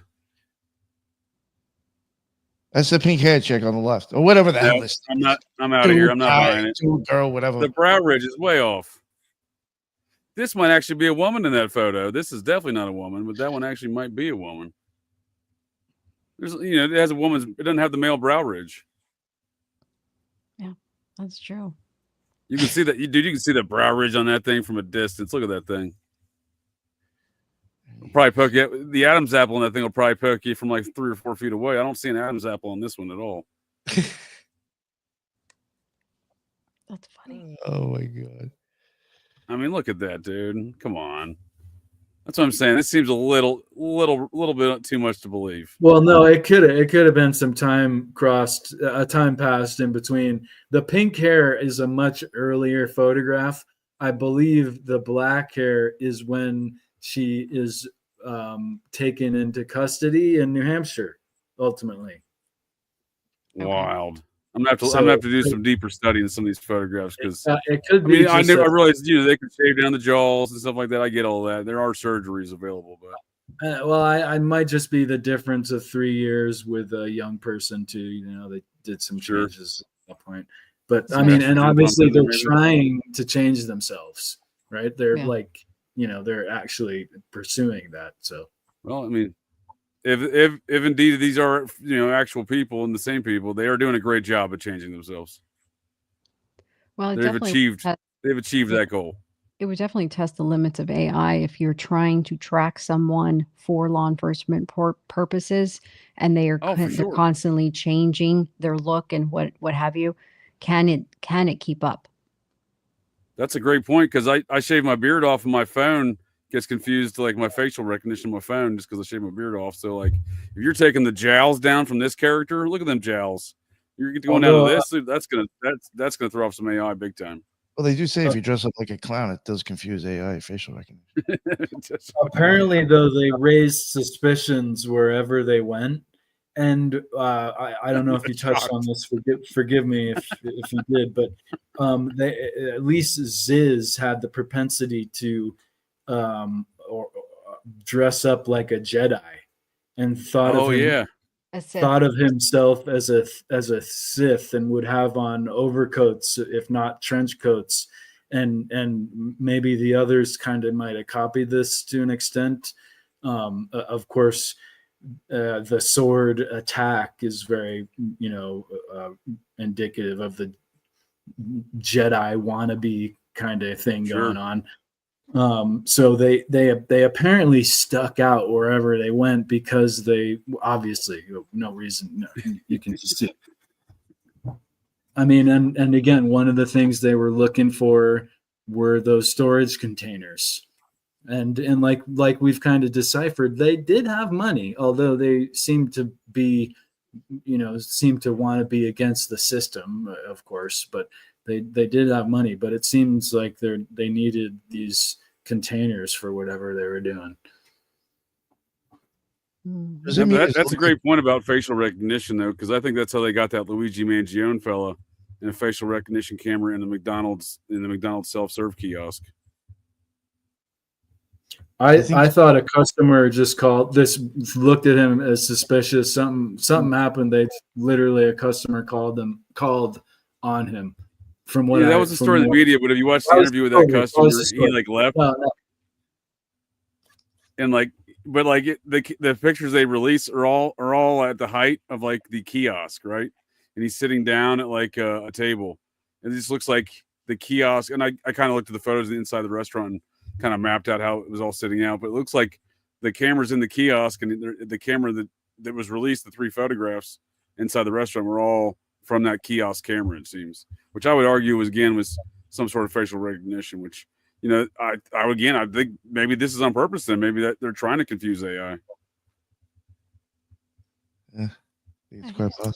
I saw that he had. I could be mistaken, but they just released some paperwork on his possessions on arrest, and he had like, yeah, and I think he had like $7,000 on him. So he did, yeah. Like, so I'm surprised. Like you could just like get a ride to anywhere, have delivered, like pick up something to go. I don't know. You'd think there'd be like way more ways to be clandestine when you have 7 Gs. But multiple forms of identification with different names on them, apparently. Mm-hmm. Mm-hmm. Yeah. Okay. He needs to get on this program. These folks travel interstate very easily, it seems. Yeah, extremely fast. Yeah. So Youngblood and Buckhold both check into a hotel in Lyndonville, Vermont on January 14th. And the investigators put the pair under surveillance after a hotel worker reports concerns about their all-black tactical clothing and the gun Youngblood was carrying. The hotel employee had basically called Ellie to report the 2 guests, and this is at Newport City Inn Suites. The guests, like I said, were dressed in tactical clothing, protective equipment, and the woman was carrying a gun in an exposed holster. They were ID'd as Buckhold, which was a German national, and Teresa Youngblood. Buckhold had been missing for a year. Remember, we talked about how she took off from New York. You got on the plane, right? Mm-hmm, that's the one. And then NY friends had stopped trying to contact her. So on January 17th, transport back to California, Lind, the landlord in California, is killed. Snyder is charged with murder, and prosecutors allege he was trying to prevent Lind from testifying against his earlier attackers. They basically murdered him 3 days prior to the Border Patrol shootout. The hearing has been postponed, and according to the reports, the attorney that was representing Snyder is no longer representing him, and he has yet to hire another one. So then fast forward to what we've all been hearing is the January 20th incident where U.S. Border Patrol officers pull Youngblood and Buckhold over on Interstate 91 in Coventry, Vermont. Agent David Molland and Buckhold are killed in the shootout. Youngblood, who is wounded, is charged with a firearms charge. I think she is pleading not guilty. I don't know if having it outside of you doesn't count. Okay. Until January 20th, no one knew that she was alive until she made news, right? Because remember, she took off on the plane. She's shot dead in the gun battle with the Border Patrol agent. So the report says that they were pulled over, Buckholds pulled over during a routine traffic stop. And Youngblood in the back pulled a gun and opened fire on the agents. The agents then fired back. Buckhold pulled out a firearm, and Buckhold was fatally shot, according to the FBI affidavits. Buckhold and Teresa Youngblood had been under surveillance for several days prior to being pulled over in their Toyota Prius for an immigration check. So some say immigration check, some say traffic stop. We just included both. The network of friends. Apparently there was a German citizen with them. Yes. And yeah, so they were, and then like you just said, they were being followed already because people were looking at them suspicious. Mm-hmm. Mm-hmm. Oh, Buckhold was not an American citizen? No, it was German. Remember, they recruited him right. out of the high school. I just assumed they got their citizenship at some point. We couldn't get this person out of there sooner. You know what I mean? He was attending University of Waterloo in Canada. Right. So I'm saying, how are they flying? Right. How are they flying around, getting in places? Right. You know what I mean? That's like the confusing thing, because it's like, well, did he get citizenship in Canada, and then like him being here, he's not like, is he still like where? You got seems kind of odd, doesn't it? You really work in Canada, working here. What's going on? But maybe he was their money connection. He might have been there to fund their next place in Vermont.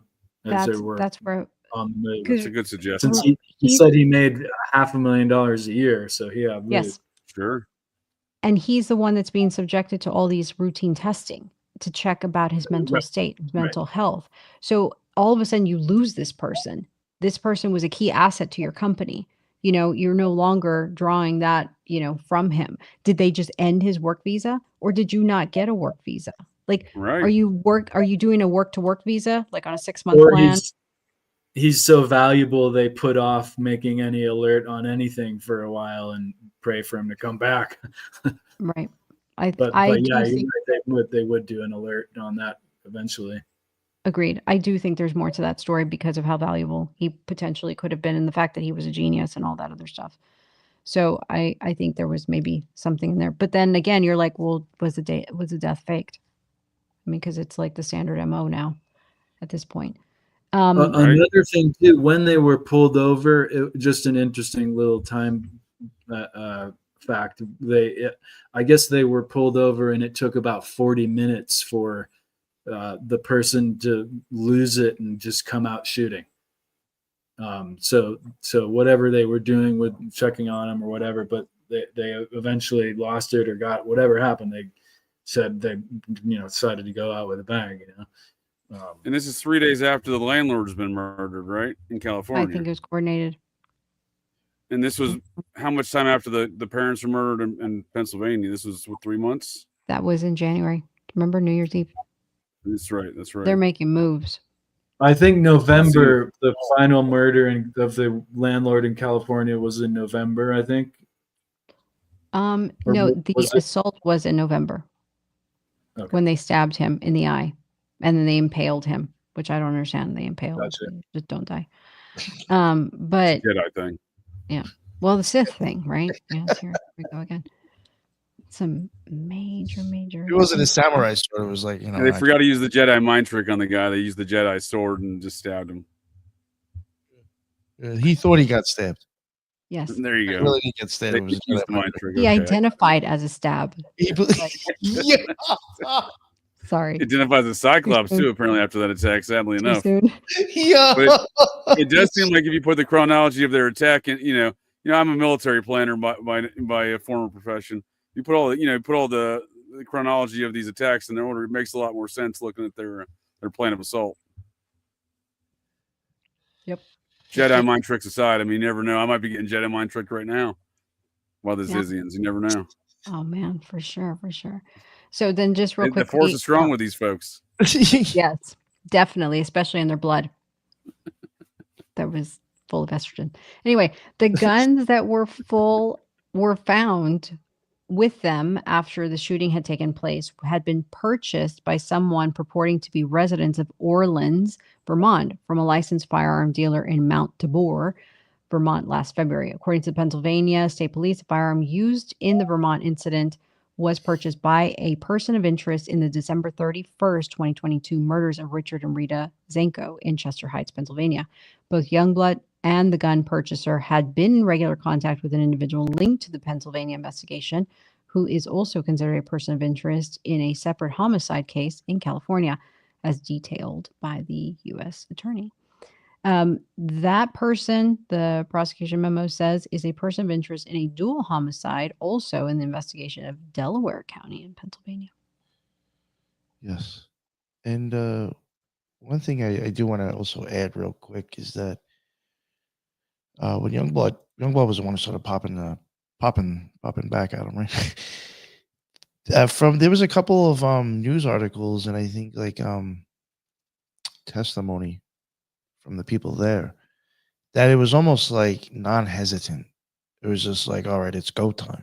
We just got out and just boom, boom, boom, like didn't think anything about it. Right. Just got out and started bucking shots. I was like, damn.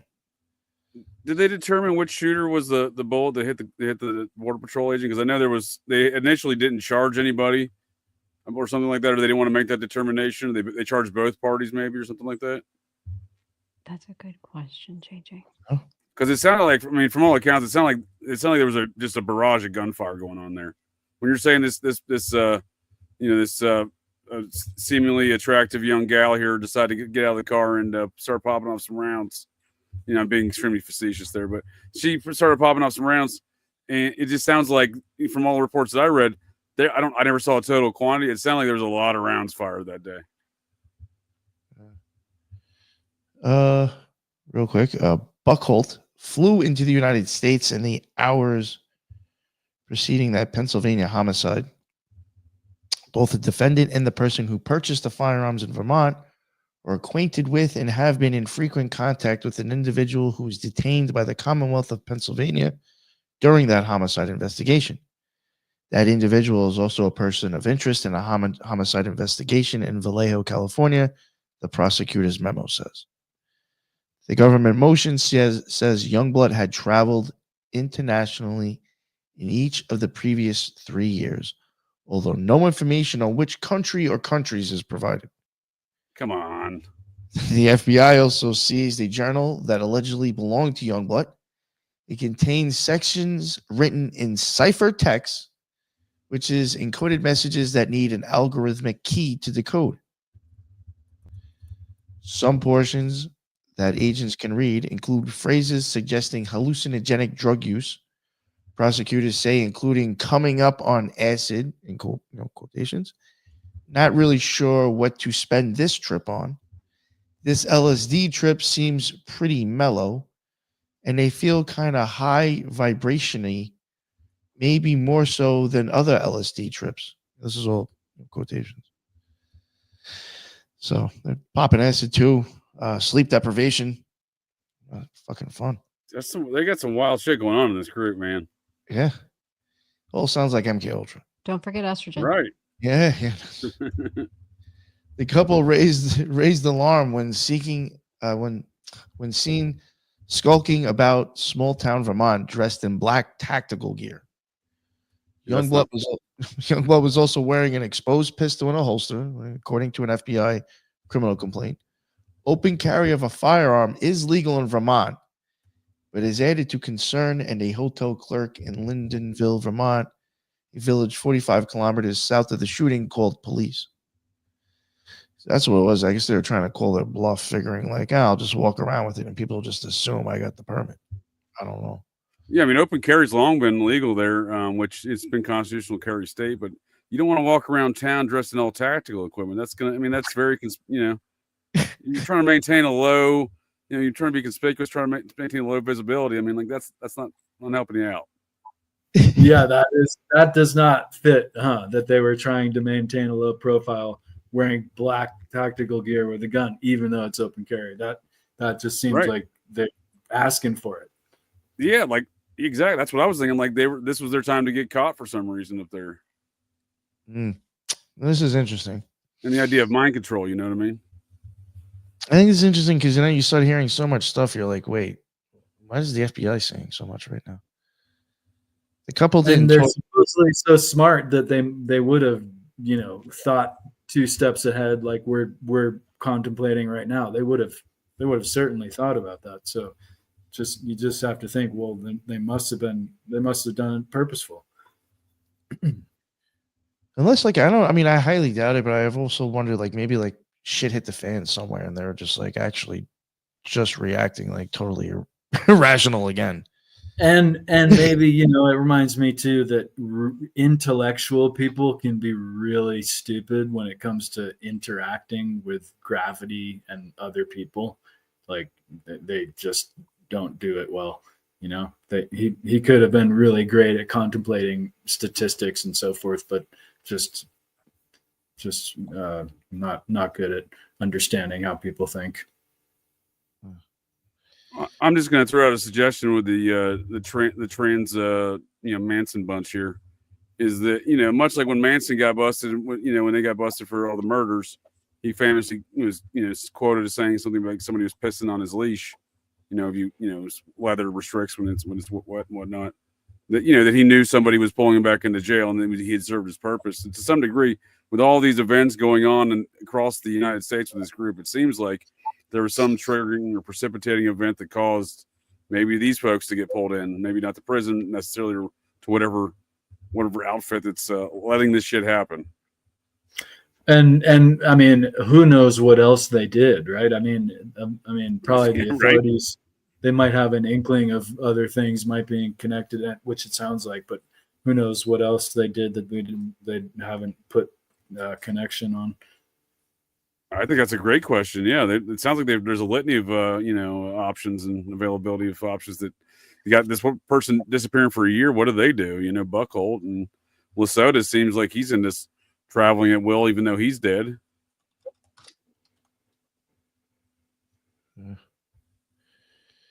If you don't mind, absolutely fascinating and frightening. May I add, like the whole story is just so fascinating and so scary. All right. Almost actually wrapping it up almost here. I got like 1.5 pages left of notes left. So like police ended up getting called, obviously, because they're walking around, looking like Antifa with a gun. The couple didn't talk much with officers who came to speak to them, and they checked out of the hotel soon after their contact with the officers, according to a criminal complaint by an FBI special agent filed in court. Pair traveled north and instead spent the night and the next 5 days in Newport.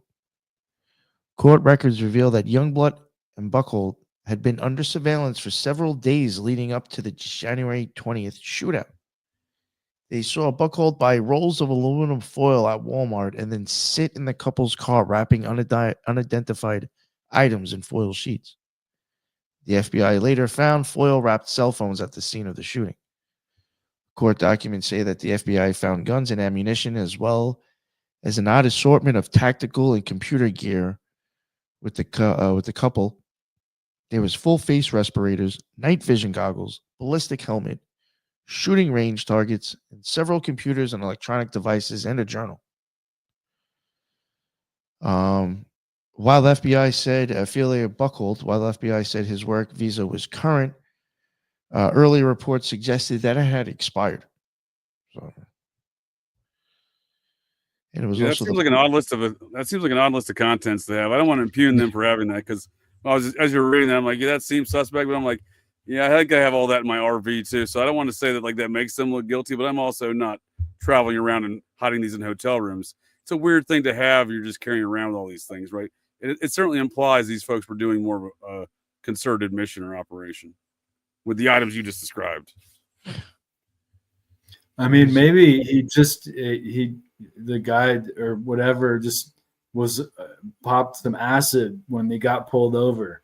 40 minutes later, he starts bugging out, and like they're all into LSD. So I don't know where that wasn't found on them. So they must have maybe. Well, that's a good point. They didn't find any drugs on them, huh? They didn't find the drugs, so I don't know. You'd be in the car if they did have it. We don't know, but you'd be in the car. It's about to go down. Just take it all. Eating a whole sheet of acid. That'd be pretty wild. That just adds. It's really possible. Yeah, it's a good point. You would expect the drugs these folks were doing to find some drugs. And they had a trend and habits going on. It adds to the potential of like these decision-making processes that don't make sense. Well, when you're on acid, it makes perfect sense. Right. Let the drugs do the talking, huh? Yeah. Real quick, it even says in a motion seeking to have Youngblood detained prior to trial, U.S. Attorney Michael Dresser alleged that she and Buckhold might be linked to other people suspected in violent acts. And then to wrap it up, February 2025, the FBI searches the Chapel Hill property where a landlord says Youngblood, Buckhold, and Lesota had been living earlier this winter. And then February 16th, 2025, Lesota, Zatko, and Blank were arrested in Frostburg, Maryland on a Sunday afternoon. The blogger Lesota, 34, of Berkeley, California, along with Michelle Zatko, 32, of Medea, Pennsylvania, and Daniel Blank, 26, of Sacramento, California, faced charges including trespassing, obstructing, and hindering, and possession of a handgun in a vehicle. At the time of their arrest, they were dressed in black, and 2 wore gun belts holding ammunition, according to police. A rifle was found in the back of one truck and a handgun on the front floorboard. Zajko, who refused to put her hands behind her back and was taken to the ground, also was carrying a handgun. A Maryland court has ordered a blogger known as Ziz, who leads a cult-like group connected to 6 killings, to be held without bail. And Teresa Youngblood has pleaded not guilty to federal firearms charges. Ziz's lawyers Daniel McGarrigle declined to comment on anything about this. Those are some pretty light charges relative to what they're being what they're suspect for. Sure. Maybe that'll change. I saw a little blurb or tidbit about how Ziz is demanding vegan food. He's on a hunger strike. Mm-hmm. They will give you vegan food. I mean, the way these things are accounted for, like the way these accounts are being described, they all sound very proficient with firearms. And they had targets there in their situation they could go. They were doing some training on. It sounds like. I don't know. It does take a certain number of hours to become that proficient. It's not. I don't know if folks want to be like, oh, they learned it in video games. All right, great, but that's not the muscle memory of actually firing the weapon and keeping it on target, etc. So there's a certain extent you can gain benefits from video games, but these folks are clearly proficient in these from the way it's being described. They're proficient in these firearms. Is it just me, or isn't ammunition expensive nowadays? It is, yeah. Extremely expensive. And yet they're wearing it like cosplay. Yeah, and sometimes scarce too. Every so often some rifle rounds stuff will become hard to find. Even gas to travel across the country is, it's not nothing anyway. Right. Somebody's financing this whole hot dog stand. Yeah. Pun intended. Well, they used to have hot dogs. They chopped them off. Yeah. What the hell? So yeah, that is the Zizian death cult. So it's wild. Yeah, I think only and I guess it's kind of hard to really get into it too much because we've never covered some of this stuff. But unfortunately, there has been stuff that really Lisa's really kind of looked at more than me. But she's shown me. But I do, silly as it sounds, do really question the connections to Peter Thiel stuff. I highly question that. I wish there was other, in the past, there's probably things that we could have gotten into a little bit more, but we didn't. But there's just way too many weird deaths around Peter Thiel type stuff. Well, I find it interesting that this group seems to have this whole technocratic, techno god and techno rule vibe, and that they're afraid of it too. And I saw a very mainstream YouTube article recently about Thiel and Elon both being from South Africa, and Elon's grandfather from Canada on his mother's side was super interested in technocratic rule. He was a president. He was a president of Technocratic Society of Canada. Right. Thank you. Lisa, I know you're on this tenfold over. But it just is a spooky relationship even in that philosophy of the technocratic of this group and them. Yeah, and I believe wasn't there someone that was being coined as the HHS czar once the new administration came in, and he's also from South Africa, and he's very pro AI, and they're really wanting to beef up AI into the health industry. It's like the new frontier or whatever for AI. And I believe that is something that was also a concern to the Zizians, or at least some of these efforts for existential risk and what have you. But you get the same key players. You get Elon, you get the Skype guy, you get Thiel, you get Bankman-Fried, you get the same people over and over and over with all these connections. And if they're not connected to the president, they're connected to a cult. If they're not connected to a true crime thing that's popping off, they're connected to some nefarious thing that's happening on the other side of the border. I mean, it just doesn't end at all. It's super strange. Yeah, I really It's- do think. Go ahead, Ethan. I'm sorry. No, I was just gonna say it's like it keeps on coming up as the same element, and even though there's maybe it's difficult to see the whole web of the entirety, it's the same like technocratic, occult, criminal strangeness that's all around, that's spilled all around it. That please go ahead, Nick. Yeah, I know. Like I kind of mentioned it before. I mean, I don't know what you guys think, but I'm sure you probably think somewhat the same as me. And even people in the chat, actually, I'd be interested in people in the chat, their idea on this stuff. Like the whole idea with the sleep deprivation again, the stuff that they were into, the LSD, the father even knowing that the estrogen helps with all that other stuff, to me is weird. Like, did he hear from the child talking about it? Did he understand? Like, I just found that weird. Like, all these things just seem, to me, could be very MK Ultra almost. And it reminds me too of a very strange stream of biohacking, right? Like a lot of people will get into herbs and different supplements to biohack or just be healthy, basically, is what that means. But in a sense, if they're making different kind of choices, the one hemisphere sleep on acid, like, I mean, that's strange biohack. It's definitely some biohacking, right? And the Silicon Valley folks are big into that. Teal specifically, right? He does the blood transfusions and the younger blood and whatnot. Well, and a big trend is microdosing psilocybin, but also now LSD too. Mm-hmm. No, I've read some of that stuff. Yeah, even Steve Jobs promoted that, right? Oh, I didn't know. He was into the microdosing. Well, He famously told Bill Gates that his marketing campaign sucked because he didn't do LSD. I Like do know that he didn't have any innovations in his designs or marketing because he didn't do LSD. You know, they were part of the same, same social network. Yes, they were. Yes, they were. Okay, let me go.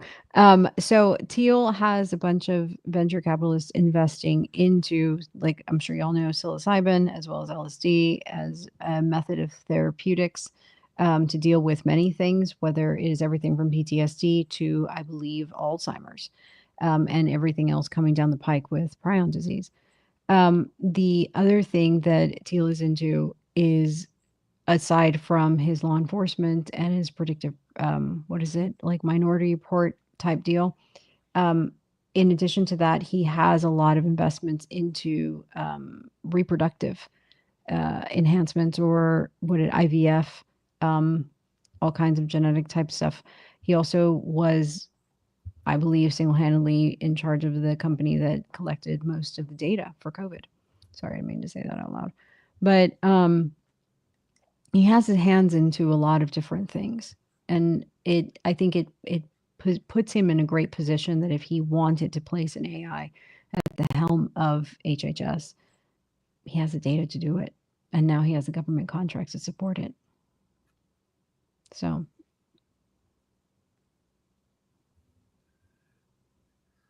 it certainly just paints a dark picture with all this AI stuff, especially when you're, they're even folks like Elon Musk, who was telling Jordan Peterson recently that he's, basically threatening and invoking the new gods from Memphis, Tennessee, in his supercomputing center, like the old gods from ancient Egypt, whatever he means by that. mm-hmm, mm-hmm. And again, it was when I was doing this, JJ, is when I was like, yo, wouldn't it make sense because of how invested Teal and Bankman-Fried are in some of these companies to maybe see him and Epstein not be around anymore? No, I think that's a great thought. I think that there's probably something to that for sure. Because this, obviously the growing value of AI. I mean, in a sense, there's no longer real estate speculation in a sense, right? The new real estate speculators are the folks you just named off there, Lisa, these digital AI, overlords.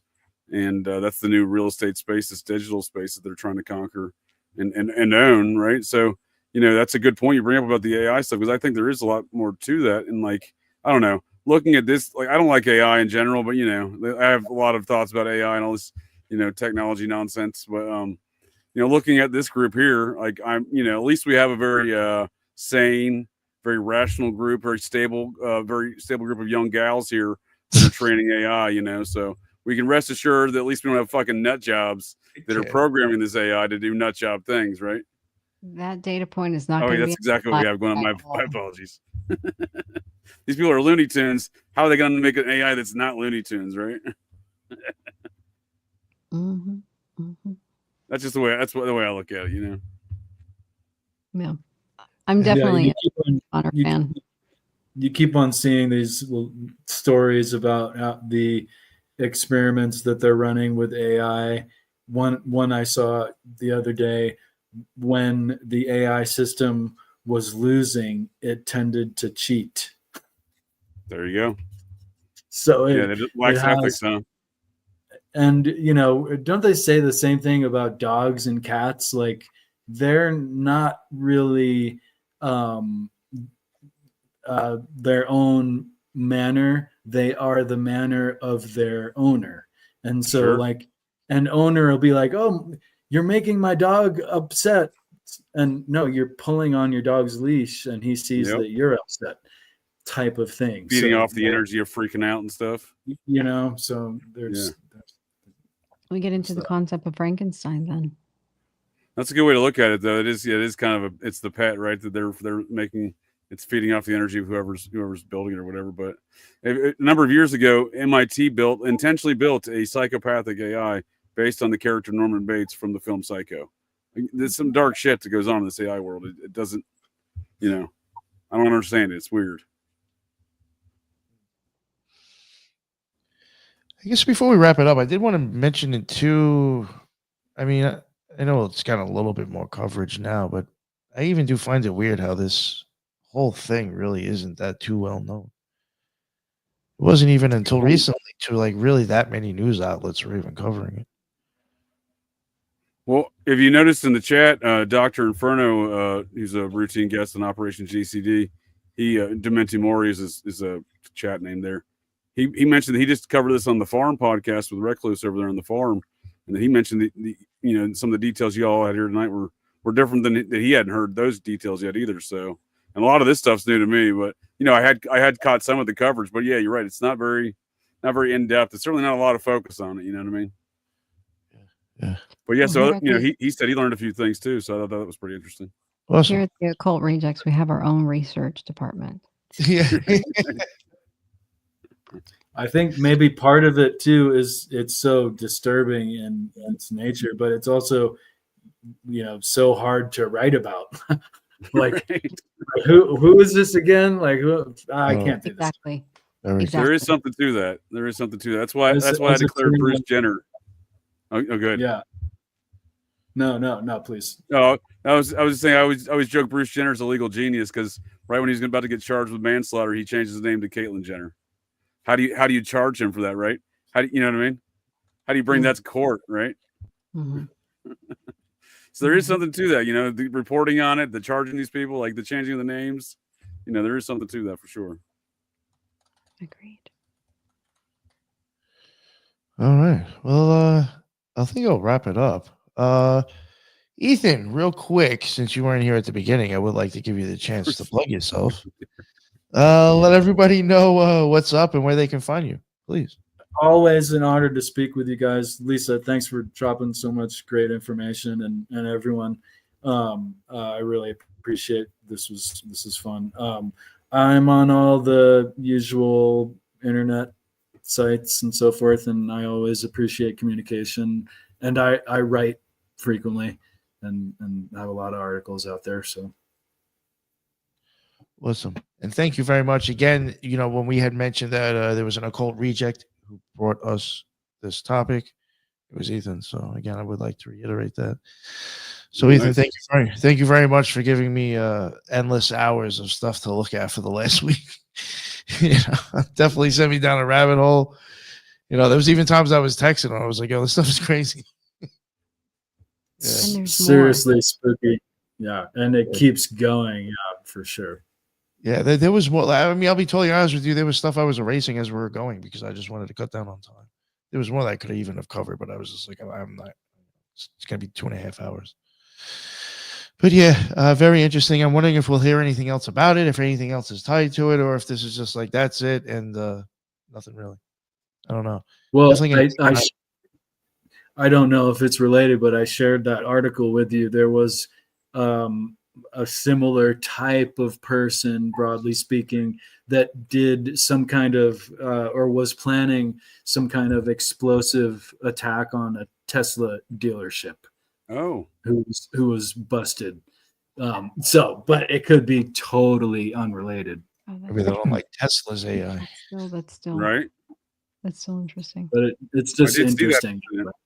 I did see that incident. It makes you wonder. It makes you wonder, like, is there because is this? I jokingly call it the transpocalypse, but I mean there is this, could be disparate, trans attacks, but they also could be more coordinated with the, this well, especially with the sentiment that they are not holding back against striking back. I forget how they termed it, but Sure. They don't have a problem. They don't have a problem with retribution, right? Yeah, they're very reactionary. Yeah, for being vegans. Oh, something I do want to toss in there before I have you wrap it up with your plugs, but something I was going to get into but I never did, and maybe for the people listening out there who look and research stuff, I would be interested in kind of like I do maybe want to look into like some of the last few years. Like, I mean, we've had people like this commit some Absolutely shootings. Maybe not even, even if they're not even like these people, just any of these random weird crimes. I'm wondering to see if any of them will go back to this MIRI, this think stuff. Because if I do remember correctly, I think I even took it out. Some of these people, I think more than one of them was in think. At one point, I had started wondering if that's where they all met, and it was through MIRI that I think half of them met. But I would just wonder, like, if are any other of them going back to this weird shit with AI? It's a good question. Yeah, I don't know. May not be think or AI, but Adam Lanza was a vegan. Who was Sandy Hook? I'm just interested. Got a lot of transit attacks, though. There are a lot of examples of what you're talking about. So, kind of, not really geographically in one spot, literally all over the place. So, I also do, and again, like I do question if it's like some sort of MK Ultra mind control, voice to skull, and like I'm just keeping it real. Unfortunately, I think people that are in this mindset would be real easy to keep manipulating and using. Unfortunately, I'm just keeping it real. So, like, I do wonder if there's something behind that with, like, I've noticed the last 2 years, these types of people popping up doing some weird shit. Absolutely. It seems like the perfect soup too, with the electronic mind control, the psychedelics, the sleep deprivation. You know what I mean? The lack of vitamin B because they can't eat a healthy diet. All of these things in the same soup. You know what I mean? It's a fucking mind control, nightmare. Right. All right, JJ, let everybody know where they can find your amazing work, please, sir. JJ Vance, host of Operation GCD. Appreciate the invite, Nick, Lisa. Always great conversation. Ethan, appreciate you bringing the topic to the table here and your insight as well. This is a very fascinating thing. I mean, it's right in my wheelhouse of interest with the cold activity crime. I'm a bootleg Vermonter, and I'm actually a survivor of the transpocalypse. I nearly got, I'm not gonna say nearly got stabbed, but I'm pretty sure one of these trans maniacs, I know they stalked me, but pretty sure they wanted to stab me and wear my skin as a coat. They would later go on a multi-state stabbing spree themselves. However, I don't think they're connected to this situation, but it makes you wonder. And there's still no updates on Buffalo Jared Revisa. Can't find him in the court system, despite the murder charges and attempted murder charges. But wow. As far as the follow-ups go with this cult, it's a good point. We don't know if there's going to be any follow-ups because it seems like some of this stuff gets kind of wrapped up, even in this day and age of data and whatnot, the free flow of data and availability of data. Like, seems like difficult to hide people in the court system, but I can't find Buffalo Jared in the court systems, and I haven't looked for these people. But I have to imagine that as shifty as this case gets, I can't, in the lack of coverage, I'm not seeing a lot of I'm not positive. I'm not very optimistic. There's gonna be a lot of court cases that are gonna be publicly available. Maybe they moved him over to a mental hospital as well. Yeah. I just hope they keep these people on lock. I don't want all these transpocalypse people breaking out at once or whatever, wherever they're at. You know what I mean? I just don't want to be. I don't have to look over my shoulder for Buffalo Jared to come attack me. You know what I mean? With his weird blonde hair that looks just like Zen. If you put Zen and Buffalo Jared in a photo next to each other, you could almost look like they're coming from the same program. They look almost identical in appearance. With the blonde hair, the weird blonde hair, the kind of the Buffalo Bob look from Silence of the Lambs. Maybe that's what they're going for. I don't know. Awesome. Appreciate the invite. As always. Yeah, no, thank you, JJ. Thank you very much, Lisa. Thank you so much for helping with this. This was a crazy, wild topic and a lot of notes and a lot of work and a lot of slides. Nick did a lot of work on this. Majority of him. I wanted that to go on record. Thanks. Appreciate it. Yeah, and I guess that's the end of another Occult Rejects. Thank you, everybody in the chat. Unfortunately, like I said at the beginning, I really couldn't pay attention. There were some times when I was watching it, and then to be totally honest with you, when I go live so much with JJ, I can't control the chat. So I actually forgot I could control the chat today. And wasn't putting anything up on the screen because I thought I could. So for a while, I wasn't ignoring people. I just forgot I had that option. And but I was looking, and I do appreciate everybody jumping in. There was a lot of cool stuff in there that I was seeing once I could pay attention. That's what's up. That's why I wanted to do this. Try to do this live. I thought it'd been interesting, and I thought a lot of people would enjoy it. Thank you again for checking it out, and thank you all on JJ's side as well. There was a bunch of his comments, and I can see on my end what's going on as well. That's what's up. Thank you. I appreciate you all making it as well. Everybody have a great night, and until the next one, everybody be well. Later.